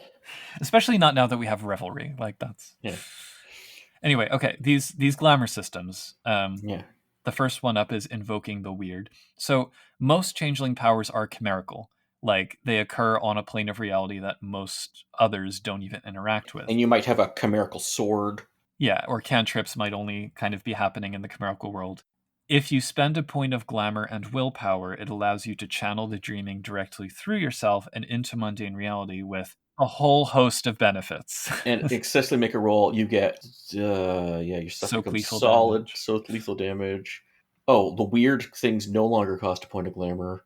The mists will kick in. Anyway, the Yeah, it's mortals very around you. powerful. Call on the weird as often as you can, basically. As often as you can get away with. I mean, in a fight. As you can get away with, specifically. Yeah, in a big fight. Yeah, changelings backed into a corner have a lot of options. But these are a lot of options that they can't necessarily do all the time. Yeah, they're glass cannons until they're not. Yeah. Next up, we have epiphanies, which are the 5 primary ways that changelings get glamour, or at least they should be, because not everyone likes to roleplay out epiphanies. But there's reverie, which involves developing a relationship with the dreamer and inspiring them to create. And many, many changeling, including experienced changeling players and storytellers, just call it musing because I can never remember it's called reverie. Yeah. I remember that. I remember it's called reverie. Anyway, it's popular with the Seelie. But I think this is like extremely important to the game, even for Unseelie games, because it's like a mutualist, beneficial relationship with a dreamer. Yes. And it doesn't just mean they talk about art a lot, but like you can do all sorts of things. You can help somebody become a community organizer. You can help just a dreamer get through a rough time. You can, calm someone down who's been really upset, or help someone in need, or arson. That's in the other book. We'll get to that later. So then there's rapture, which involves inspiring yourself to create and is generally harder but with greater benefits because you can actually gain permanent glamour from it. Then ravaging. Yeah. Shoving banality into a dreamer to push out some glamour, like oil and water. What you're doing, in a sense, is making a creative person feel terrible and discouraged, and then you get glamour from it. Yeah. You're skimming it off the top of their... but it's not like a mystical doing thing. No, you actually have to go and make them feel terrible. Yeah. So, like, by doing things, not just... More popular with the Unseelie. Yeah. But also partially because they believe glamour is a renewable resource that should be free. So they're like, I'm just going to go get some. I'm not going to do this whole build up a relationship of inspiration thing. Yeah, it's much easier to do. Like, musing takes a long time. Ravaging, you could do it with somebody you met after 5 minutes of getting to know them. Yeah. Get in, loser. We're going ravaging. Revelry. Revelry is the path of the kith. So each kith has its own unique method. Yeah. So, for example, the Puka like to hang out in nature, and that can just refill your glamour pool once per story. So, system's short, but you should probably do that every story if you can. Yeah, short but effective. And then Rhapsody, which inspires a dreamer to create a glamour-soaked masterpiece, which you then destroy, and probably you will burn them out forever. Yep. So there are other methods to gain glamour, but these are the 5 core ones for the Kithane. The musing and ravaging have some common threshold options, which I think we've talked about this before. I've never felt compelled to stick just to their suggestions. I don't know if you create your own, but no. I mean, somebody write down it, and that's when they get a -1 difficulty. That's about the only time I use it. Then oaths. Magical binding agreements beyond just contracts, which is different. It's an art, but anyone can do oaths. They're sanctified by the dreaming. Yeah. Generally, they're very ritualized in language and purpose, with some kind of benefit for keeping them and some kind of drawback to breaking them. So, like, you might gain some willpower if you stick to your oath. You might gain some banality if you break it. And if you get marked as an oath breaker, that's... Yeah, you might get some other little tweaks. They have... Some oaths are really there just to make sure people don't break them, and other ones are more there to give power, a little bit of power while you swear them, or both. They have some guidelines for making oaths, which is a bit handy, and some rules for what happens when you break it, and we get a bunch of sample oaths, some which are very important to Changeling society. I'd say probably the oaths of fealty and the oaths for formally joining houses are the most relevant to, like... I think it's Oath of Clasped Hands is one of those. Friendship oath. This is what an oath circle's basically made out of. Yeah. Oath circle, another way of describing some groups of PCs where they've shared common oaths with each other to bind them.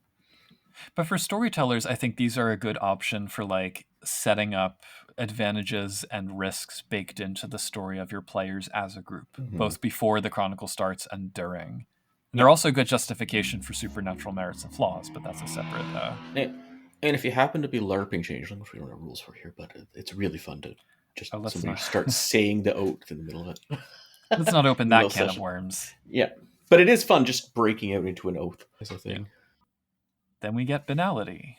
So it gives a little more description of what banality is, and then actually breaks down for mortals what it means to have certain banality ratings, like in terms of personality. Yeah. Should we go through it? Should we just skip the? Yeah, we can go through like briefly. Yeah. So remember that banality goes up to 10 rather than 5. So 1 to 3 is a dreamer, someone who's compelled to create, often seen as eccentric or crazy.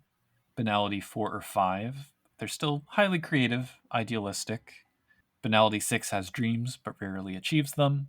7 is somewhat defeated by reality and kind of apathetic. And 7's supposed to be the sort of default state for adults in the world of darkness. Yeah. And 8 through 10 are so static and full of antipathy that they are toxic to the Cathane at this point.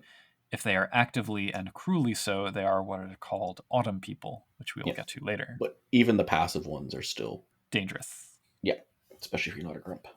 But I find this little section here, like I reference this a lot when like making NPCs and like that are mortals and stuff. I find it very helpful. And it is primarily a personal quality, but over time it can poison a place overall, kind of to counterbalance having places of glamour. Yeah. So, yeah, if a lot of banality, 9 to 10 people hang out somewhere, it's going to be, the place will have that 9 or whatever. And the people themselves can do things like resist Fey magic because they just flat out deny that it exists. Yep. Long-term exposure to them gives most Fey temporary points of banality. Grumps have some immunity. But it kind of just sucks the glamour out of the room, literally. Other ways to gain temporary banality are the triggers. These include things like slaying a dreamer, wielding cold iron, or breaking an oath, plus the antithesis, which is your personalized one. And these are more direct and brutal ways that banality can happen to you, as opposed to just ambient exposure. Yep. The rating also determines how much someone will remember when the mists roll in to cloud their memory about Fey magic. Note also that if a changeling's banality points exceeds their glamour, the mists can cloud their minds as well. Yeah. So, and this gets keep your banality low. The rules system's kind of wonky, but it doesn't really explain the forgetting and stuff. But I mean, I like it though as a concept because if you let your banality creep up to 10, you can kind of think, oh, it doesn't really matter so long as I don't let it actually hit 10, as long as I eventually get it down. But it's like, if it gets up to 6 and your glamour's only 5, you got to start thinking about it. Yeah. But unfortunately, it doesn't actually, the rating doesn't mean anything. Like the temporary means something according to this, but the permanent means nothing, and that's what? But I didn't say it was well thought out. No. But the concept's good. Yeah. Importantly, whenever you would gain glamour, you can choose to instead rid yourself of temporary banality. So that's how you kind of keep things even. And we have the mists rules specifically for mortals or Fey who forget who they are, where it's like, unless your banality is pretty low, you're not going to remember much from encounters of weird effects, evoking the weird, being enchanted, that kind of thing. Pretty much past banality 3, pretty much not going to remember much of anything. An extension to all of this is invoking the autumn, which is changelings can trigger banality intentionally in order to become immune to chimerical effects for the scene. So using their banality as a shield, basically. You can also hide who you are as a Fey. Yeah. You suppress your Fey self and the chimerical You can world. still see chimerical reality, but it doesn't affect you. Another way to get rid of banality are quests, which is sort of like guided series of actions to erase it. They're divided into quests of deed, which is like go find a relic of the dreaming. Inspiration, working with a mortal to give them a big deal musing, basically. Or the quests of dreaming, which are to restore a mortal who's almost lost banality. They probably work best for like a solo game or a side session. Oh, no, I think this is a good chronicle. You think so? Yeah. I guess if everyone needs to bring their banality down, or if yeah. everyone is committed to helping their friend do so. Yeah. All right. I think it's good session ideas, I think, at least, or maybe multi-session. As serious and involved as oaths, I suppose. Yeah. And then nightmare. Yes, the dreaming's pull towards madness and bedlam. Mm-hmm. It replaces dice and glamour dice pools, and rolling a 10 gets you another point of it. Yeah. So you can opt. The only systems here are actually by the book. You have to choose to take nightmare. So in theory, you could just never get it. But there is a lot of temptation to get it. And once your nightmare gets up to 10, all your nightmare dice go away, and you get a point of imbalance on your willpower. And then when it marked off with like temporary points where you'd be spending the willpower, and if you do that, you start getting bedlam effects, which will be covered later. Yeah, bad trips. Yeah. So after all of that, I don't think we need to give any extensive detail on the combat system, which is very long. It's turn and action based, and it can be a little bit. Yeah. It's not involved by 1980s role playing game standards. It's pretty involved by 2024 role playing game standards. So I would say the important parts here are that there's 3 different types of damage called bashing, which is like blunt trauma, lethal, which is damage that can kill you, and aggravated from truly destructive sources like acid. On top of that, changelings have separate damage tracks for damage they gain in the real world versus the chimerical world. So, like, a chimerical sword will do chimerical damage, but probably not mundane damage.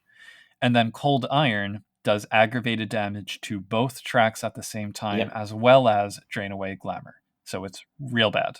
There's also soaking. So yeah, your stamina can soak certain types of damage, but not others. And if you're wearing armor, that gives you soak. And the relationship between chimerical and real soaking's all complicated. Anyway, that I like that complication, but it is complicated. Yes. There's also a few different types of death. If your Fey Mean is slain by chimerical damage, then you forget your Fey nature for a length of time based on your banality, after which you can be restored.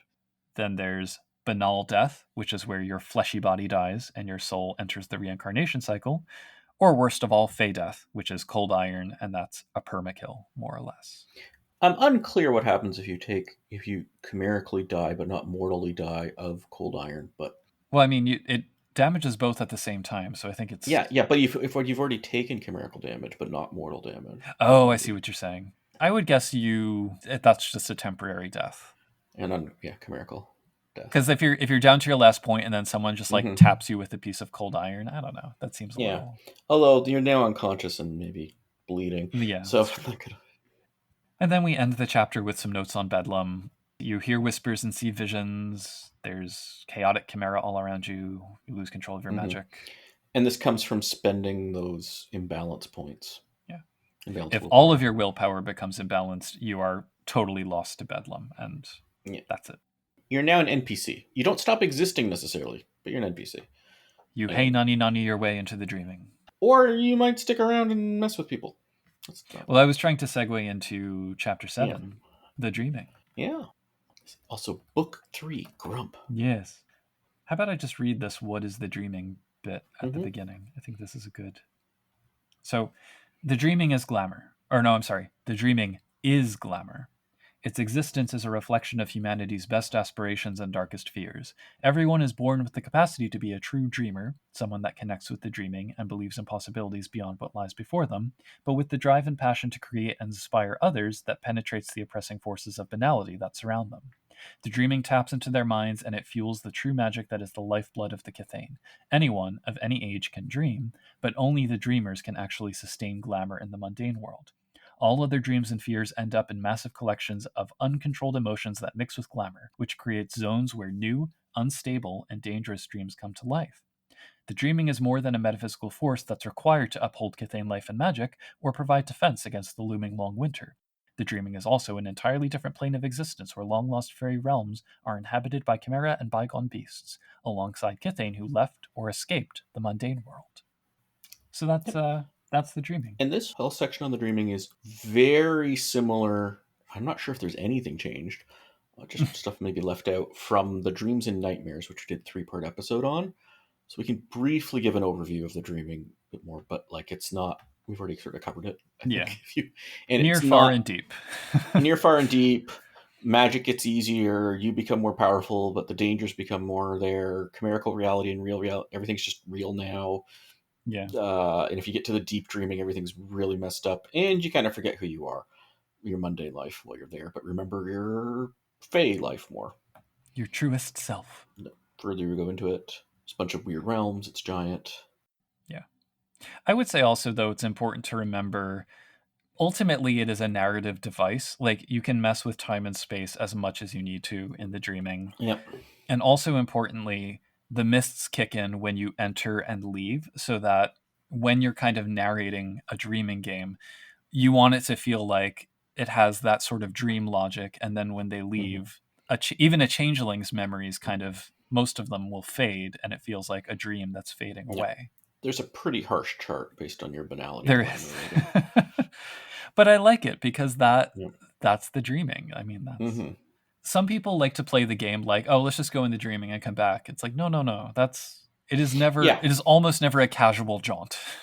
Yeah, it's both a lot happens, you have the mists. It's very dangerous, actually, because as much as you might become more powerful, the things that you're facing in the dream are even more so. And they don't like you because you're such a banality ridden thing. Like, you might have a whole dot worth. It's horrible. You might also just be tasty, though. Yes. Meddle not in the affairs of chimerical dragons, for you Mm-hmm. are crunchy and taste good with chimerical catsup. At least the dragons you can probably talk to. Probably. So after that sort of overview, we get a whole bunch of information on freeholds. We will be covering the Book of Freeholds in a few episodes, so Mm-hmm. just I find this is pretty compatible. Like, this has some basic overview. If you want to get a lot into freeholds, you can get the freehold book. It'll mhm. be good. But it's a way to gain glamour, stop aging, and often it pretty much always gives ways to enter the dreaming. Although sometimes it doesn't come with trods, so maybe don't use it too much for entering too far into the dreaming. And they're the center of Changeling society. Like, that's where they Yeah. gather and where they hang out. Many of them went dormant in the Shattering, but then flared back to life when the She returned. So Mm-hmm. obviously they claimed them right away. Yeah. Starting characters can have the Holdings background. So you can be a character who holds a freehold in trust for the She Lord or has a secret one or whatever. Well, it doesn't have to be secret necessarily. It really depends on the local. Disconnected from the feudal system. Well, kind of, except for it also gets you a seat in the Parliament of Dreams every freehold. That's But true. at least in Concordia, it depends on where you are. But I spit on Parliament. yeah. Speaking of backgrounds, another one that you can have is Chimera. Two different backgrounds: chimerical Yes. item and chimerical companion. They are explored in detail here. Yep. Their exact metaphysical nature is an enigma, but they are something between glamour and banality. Mm-hmm. The basic categorizations are incidental, fleeting daydreams and idle thoughts, versus dreamed, actively dreamed by mortals and fae. Then Mm-hmm. inanimate versus animate, raw material versus creatures, and non sentient versus sentient. Importantly, sentient doesn't necessarily mean animate. So, And non-sentient can still be like, it might even seem to be a conversation. Like, the chimerical equivalent of Chat GPT would still be non-sentient. So oh no, that exists, doesn't it? At this yeah, point, it probably existed even before Chat GPT. But you can make one of those clockwork things that'll like answer your questions in a way that seems real at first, but then you're like, wait a sec, you're just oh, I'm gonna make an Eliza Lycian. yes. So all Fae, in theory, have the ability to craft dream stuff, which they all do instinctively to create voile. That's the chimerical wardrobe that manifests with their Fae mean, and they might Mm-hmm. have items like armor or swords. But certain groups like the Knockers or House Dougal are known for being best at it or having extra Yeah. advantages to it. But really, it comes down to being in House Dougal or Boggenkith or Knocker Kith get advantages for crafting. Yeah. But it ultimately comes down to it's like crafting mundane items, like very similar, same system, but Yeah. the materials are fantastic chimera, and the plan, what you can do with them is quite different, and like the actual things you'll make are much more fantastic. And it's actually hard to make things as boring as regular things. Another important thing about chimera and chimerical reality and stuff is some people think of it as, oh, it's like another dimension or another. It's physically there. It's still there. Metaphysically, at least. Well, no, but like there's an example earlier in the book. You can like use a chimerical spoon to eat soup just fine. I strongly dispute that section, but we're going to have to talk about that when we get to the episode. Okay, because I think that's like very important to the game, but I have a very different read on that section than I think most people do. But okay. so Chimera can also be just born from heightened emotions, idle daydreams during Fey Chrysalis or in Bedlam, and they can die, but if they're in the dreaming, they tend to respawn pretty easily. There's also a sidebar about hunting down Chimera and eating their meat or using it as dross, which is like portable glamour. I think it's most fun, though, to have them as companions. You can develop them with attributes and abilities and special powers all their own. Have them right on your shoulder or what have you. Yeah. I mean, there's all sorts of things you can do with them. Yeah. Companions are the best. And you can make, there's a whole system for making your companion. Gets expanded in the player's guide from here. It's like a complicated point buy thing. Lastly, we've got treasures. So chimerical items, yes, they can exist independently, but they can also have a mundane expression. I often think like it's the finger gun versus this stick is a sword. Like it either is just this imaginary, in quotes, object or a chimerical aspect to a physical object. Treasures, though, are artifacts that wholly exist in both the autumn and the chimerical worlds that are imbued with glamour. So your chimerical gun, well, not your gun, your treasure gun is a gun. In both, yep. Yeah, your treasure sword is a sword. Might look fancier in the chimerical way, but the rule of thumb is that they contain a cantrip of an art with dots equal to the rating of the treasure. But yeah, I see that as a starting point, or perfectly good for that. We get rules for making treasures as well as making chimerical items. It's a great way to pick up some bonus magic at character creation. But that's pretty much all the systems of glamour. And then we get to Chapter 8, storytelling. Yeah. Similar to what we said before, if you've done role-playing games before, especially if you've run one before, you probably know what goes into it. Like, yeah, you plan a story, plan for the unexpected turns players will take, help them create characters, provide compelling narrative. All that being said, there is really solid advice in this chapter and things that feel particularly salient for Changeling. So I don't think we necessarily have to like read through all of this, but I have a few things I wanted to call out specifically. So there is the basic advice of choosing whether you want to have a story-driven or character-driven chronicle. Chronicle, incidentally, if you're not familiar with World of Darkness, that is the term for like an ongoing campaign of indefinite length.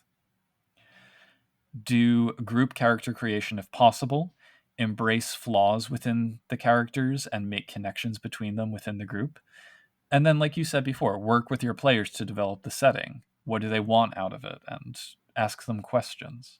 And while you may want to pick a geography that you know well, because World of Darkness is based on the real world, when you develop the setting for your story, you have to account for the Fey features as well. So like, how many changelings are in the area? What are the sources of glamour? Where are the freeholds, etc.?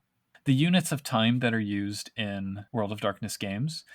So first is I guess the turn is the most basic in like a combat setting. But in a narrative setting, scene is the most basic. Usually a game session will consist of at least 2 scenes. So it's just kind of a complete scene. I don't know. It's pretty self-explanatory. Then a session is called a chapter. Usually a chapter corresponds to one session. And then a story is multiple chapters. So that's like an arc, and that builds up into the chronicle. Yeah, and I've said this before when we covered the other. I never know what a story's supposed to be. But 4 sessions. Like when it's done. Yeah, I don't know. Because if you have multiple plots, what does it mean? Anyway, well, yeah, and when you weave multiple plot threads together, it gets extra complicated. Yep. So then the elements of a story, we get things like scale, scope, and stakes, which are important. But then my favorites, theme and mood. Did this one get it right? Yeah, I think so. In the sense of theme is what the game is about, and mood is what the game feels like or its genre.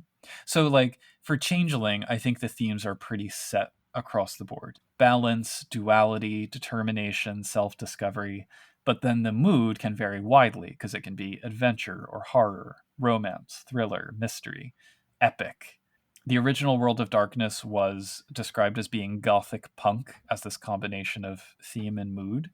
That has kind of fallen out of a lot of the games, but I think it does still work well with Changeling, especially if you lean into the punk side. There's a really elegant sidebar as well on the two possible endings of undoing from banality or bedlam from glamour. Some players may want to play out those tragic arcs, but always check in to make sure that they do. And of course, you have to determine the antagonists you want, which we'll be getting to shortly. There's advice on preludes, which are kind of standalone sessions for players to get to really know their own character. For changelings, that will likely include a chrysalis scene. I generally don't do full preludes, but I like them because I find that they can be more uplifting as introductory character scenes than a lot of the other World of Darkness games. Not always, but they can be. Mm-hmm. And then there's just a lot more short essays on advice. I'd point to the ones titled Be Descriptive and Follow the Player's Interest and Share the Limelight the most, but they're all good, honestly. If RPGs are a technology, as I think friend of the show Terry Robinson of Mage the Podcast has said on occasion, the advances that have been made in molding a game into what you want it to be are now very refined. I'll shout out also the there's a little sidebar here called instant dice pools, and that's really handy for new players who don't realize it. You don't need to stat out everybody. Yeah, it's NPC. It's some good advice on just throwing stuff together.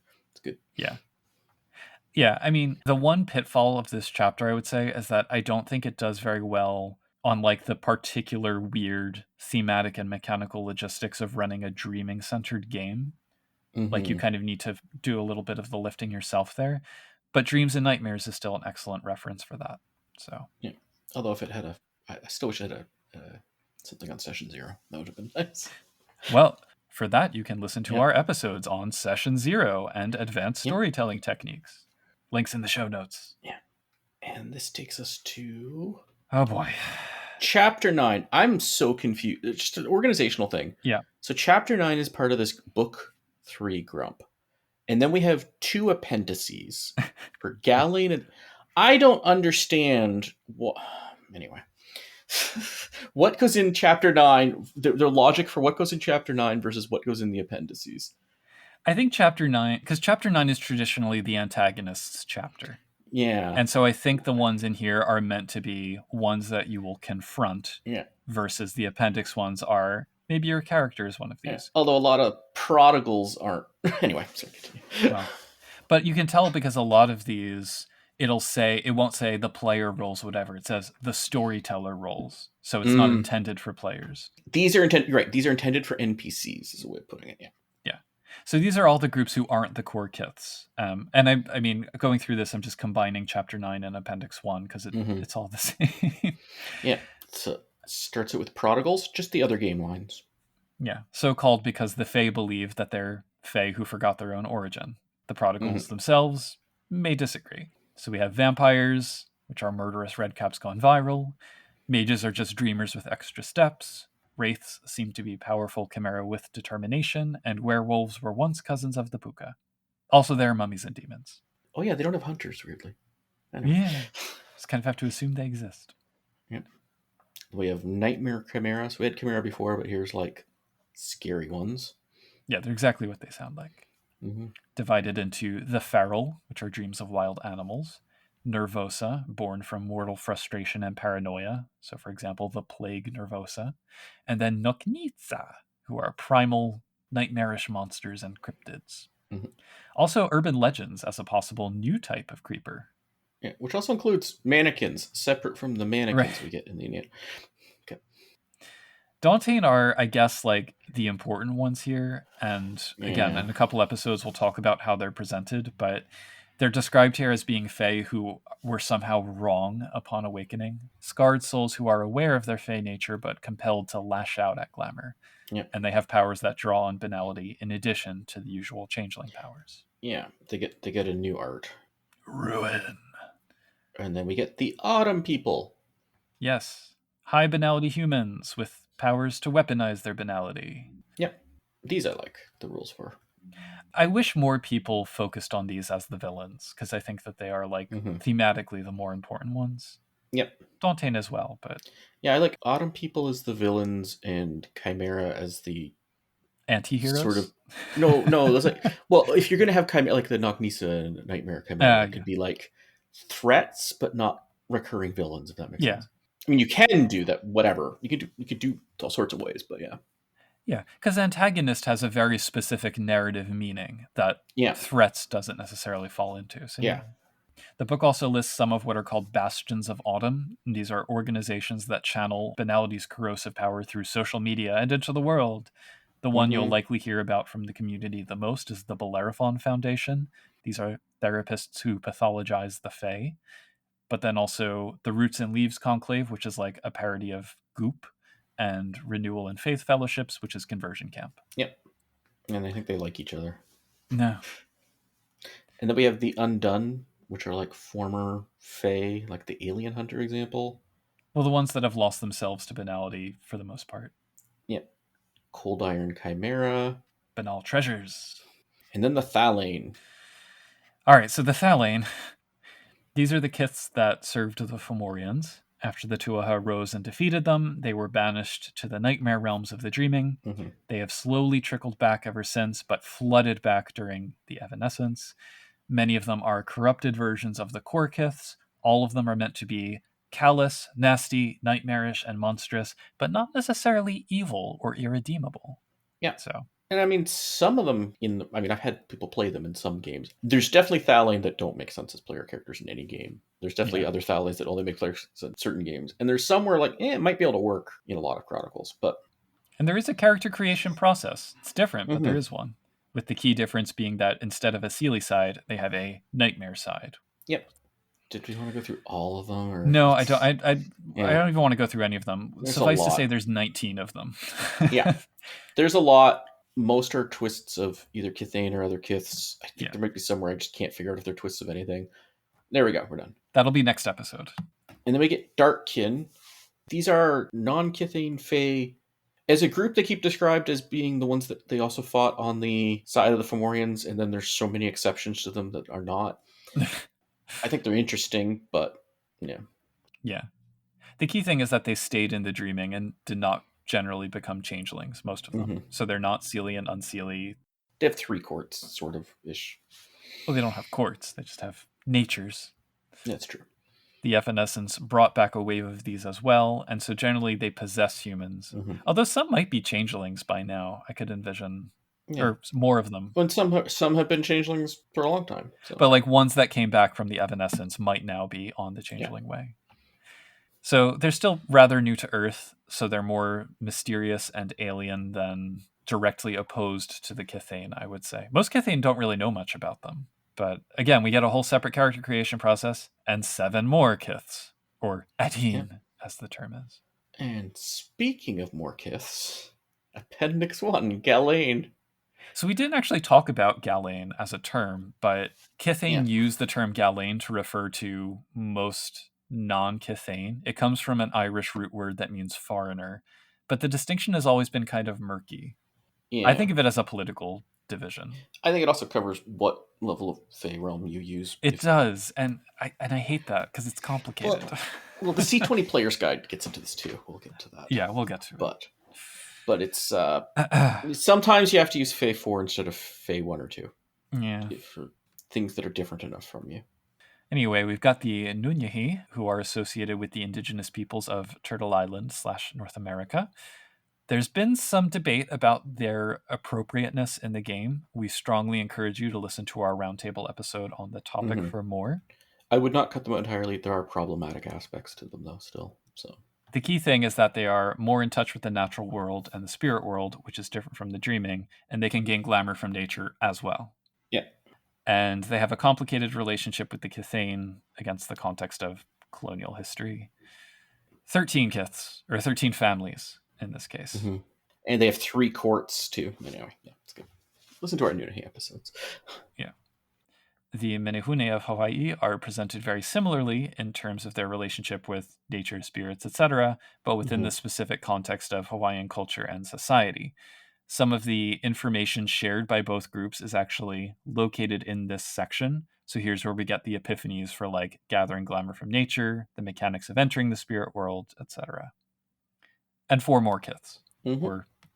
Oh, calling. That's it. Calling. Then there are the Xian, who are the not exactly changelings of East Asia. They're almost like a mini game within Changeling. Yeah. Yeah, we covered them in. This is like a Yeah. condensed version from Land of 8 Million Dreams. Yeah. Listen to our episode on that text. Doesn't fix my issues with it being a changeling. Yeah. Yeah, they have entirely separate themes, metaphysics, social context, mechanics, character creation. Realms. The traits are different. The magic system's different. They don't have glamour and banality. They don't have the dreaming. They don't have... Yeah. It is worth saying, Changeling has had a lot of criticism levied at it for being Eurocentric and or Orientalist. And when we're talking about like, oh, go listen to this episode, we do kind of unpack some of that. Mm-hmm. So I would say for anyone who's kind of surface reading through this, do go have that discussion and do go listen to that discussion, because I sometimes think it's kind of like, would it be better if they weren't here at all? I don't think so. I don't know. Mm-hmm. Well, especially it's a C20. It's the 20th anniversary, so it's... Yeah. Speaking of that in a different way are the inanime. Can I just mention that the Xian provide another 10 splats? Yeah. Inanime. Nature Dreams. The Dryads, the Nereids, etc. The Sylphs. Yeah. These, unfortunately, don't really have enough rules to properly playable as character, even though they're presented as a player character. They're also pretty alien to the Cathane's way of thinking, with much different concerns.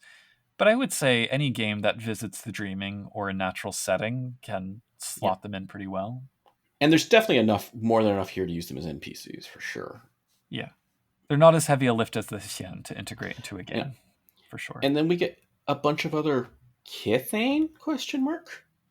The inanime also have 6 different phylum. Sorry, yeah. I keep mentioning these numbers because Changeling additionally has been accused of having bloated numbers of kiths. So it does have a lot of hits. It's over 100 across this in the C20 Player's Guide alone. Not even talking about... I don't know if there's anything in other books that aren't here. You do have like well over 100 individual kiths. I think I stopped counting at 120. I think it's more than that. I think it's about 120. Yeah. So yeah, the other kiths, which I think, I don't know if they count a Kithane or not. These other kiths, doesn't say. Yeah, it's unclear. We have 8 more of those here. Yeah. Gillidu. See the Storyteller's Book supplement, Gillidu by a certain Puka. Ah, yes. Links in the show notes. Yeah, the Gillidu are my favorites. The seasonally shifting, nature-based keepers of whatnot. Very tiny write-ups for each of these. Corrid, Merfolk. They got done dirty here, I have to say. The Oba. River Hags. The Oba and River Hags, they're interesting because they're like half kiths. The Oba are Ishu with a few changes, and the River Hags are like red cows with a bit of changes, and each of them came originally from the kith books, respectively. So, and then we get the Witchel and Wolpatinger. Which are, in a way, a new kith, and a way not. Yes. So yeah, this Chapter 9 and the appendix provide 67 separate kiths, plus 6 Dauntain. Mm-hmm. So there are options. Yeah, it's the highest playable splat density of any World of Darkness book. If you're a new player, though, don't get overwhelmed. Like, just start with the core kiths, build from there, play a game, and then come back to the others. Yeah. If you're a storyteller, drop one in as a mysterious guest star. Yeah. And most of them are drawn from previous books, all of which we have done episodes on, so there is depth and commentary about all of them out there, even if it's not always great. Mm-hmm. Unfortunately, a lot of this just doesn't have a lot, especially if you're only using this book, don't have a lot of detail. So Last but not least, Appendix 2. It's just kind of tacked on to the end, isn't it? Yeah. But it's important. So we get Kinane, which are fey-blooded humans that walk the line between the two worlds. They are immune to the mists, they're permanently enchanted, and they get powers. They're swole. Yep. Very powerful. And the enchanted, there's 2 kinds. One is where you have to spend a huge amount of glamour. So it's a point for every dot of banality the mortal has, plus 1 for every 24 hours. But it just sort of enchants them. And then there's this lasting enchantment that can only be done once ever, and then that mortal can never be enchanted again, but they get powers, and when they use the powers, it uses up their glamour, and then will become never enchanted again. We'll be talking about these both extensively in our episode on the changes in this edition, because these are probably two of the biggest. Well, two of our most angry about changes. Yes. Well, it suffices to say, though, that they are other vectors of the theme of humanity that is a central part of Changeling. And I want to bring that up because I think it's something that often gets overlooked at the expense of Fae awesomeness. Like, they're valuable additions to and reflections of the role of mortals in traditional Fae lore, even if the execution here is uneven. Worth a read. Worth looking through for ideas. Yep. And then we get a big thing of all the people that backed it. Did you find your name? I found your name. Okay, You're on 478. Yeah, page 478. There we go, Joshua Hillerup. I'm on 476. We probably shouldn't do a deep dive on the index, but I have thoughts on it. All I will say is this. Having edited books for publication before and worked with a publishing company that offered to do the index for me, this was very much an auto-generated and unedited index. That said, of the 20th anniversary lines, it is, I think, one of the better indices. And I would argue it still might be in some ways better than the second edition core book index. But well, it's certainly comprehensive. Yeah, there's a lot of, though, C blah. Yeah. So you go to look up a thing, you have to find the thing, figure out what category it's under. I don't even think this is auto-generated. I think part of the problem is the organization of the trying to find the thing you want to look up. I'm of two minds about it. Yeah. Anyway, I don't use it that much. The bookmarks are more useful, frankly. Oh, I use it all the time because I hardly ever use the PDF. Fair. I mostly use the core books, the physical stuff. Even if we're like talking about it on the Discord or something, I'll like pull out the core books. Yeah. Physically. And then we get a character sheet and a map. What's in your cover? It's the map. Classic map. That puts Toronto in the wrong kingdom. I know. Anyway.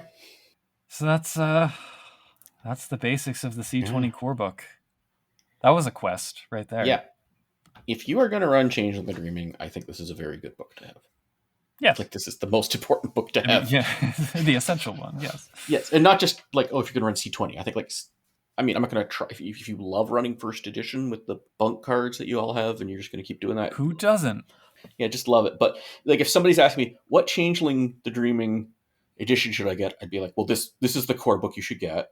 I have some suggestions from supplements that we've done episodes on beforehand, but like, get this book. This is the good starting point, I think. Yeah. I don't know that there's anything else to really say on this, but we will be doing an episode on the new stuff in this edition, like totally new stuff, and then changes to this edition from previous. Yep. So stay tuned for that. Yep. So, I guess I can say you can... Yeah, take us out. Yeah, so I'm going to change up a little bit. We're in C20. So first of all, you can listen to us basically anywhere you can listen to podcasts. If there's somewhere you can't listen to podcasts, let us know. We'll try to make it so you can listen to it there. You can let us know by emailing us, podcast@changingthepodcast.com. Go to our website to listen to it too, or leave a comment or whatever at changingthepodcast.com. You can go to our Discord and talk to us, discord.me/CTP. You can leave a comment on our YouTube channel for Changeling the Podcast. You can go to our Facebook page for Changeling the Podcast. If you want to back us on Patreon, you can also message us there for Changeling the Podcast there. And we're also on Mastodon, changelingpod at dice.camp. Links to all of the above, as well as the many episodes referenced in this one, will be provided in the show notes to this episode. Click them. Yeah. Once again, I'm Josh. Some people refer to me as Puka. I think I gained 6 points of temporary banality the past week, so I'm not sure what else I was going to say. Peace, mortals. It is our responsibility to inform you that the reading of Changeling 20th Anniversary Edition Core is not to be undertaken lightly. We fortified ourselves with many a point of glamour before diving into this recording, drawn from balloon animals and fresh scones, yarn bombing and opera, thoughtful conversations and unspeakable misdeeds. You are hereby encouraged also to summon up a similarly rich and diverse an assortment of inspiration before tackling this tome in one go-through. We are, of course, also considerably bolstered by the support we received from listeners like you. If you are just arriving at our podcast, welcome. If you've been putting up with us across multiple seasons so far, may the Tuha smile upon your fortitude. Extra special dream grins go out to our patrons, who include Derek, Dorcadus, Ellerus, Hugo the Bogperson, Ia Bull, Jason Vines, Oreo, Ross Caboose, Sandchigger, Sija, Terry Robinson, Tricerabeth, and Victor Torre. You too can get a shout-out at the end of each episode by signing up for our Patreon at www.patreon.com/changelingthepodcast.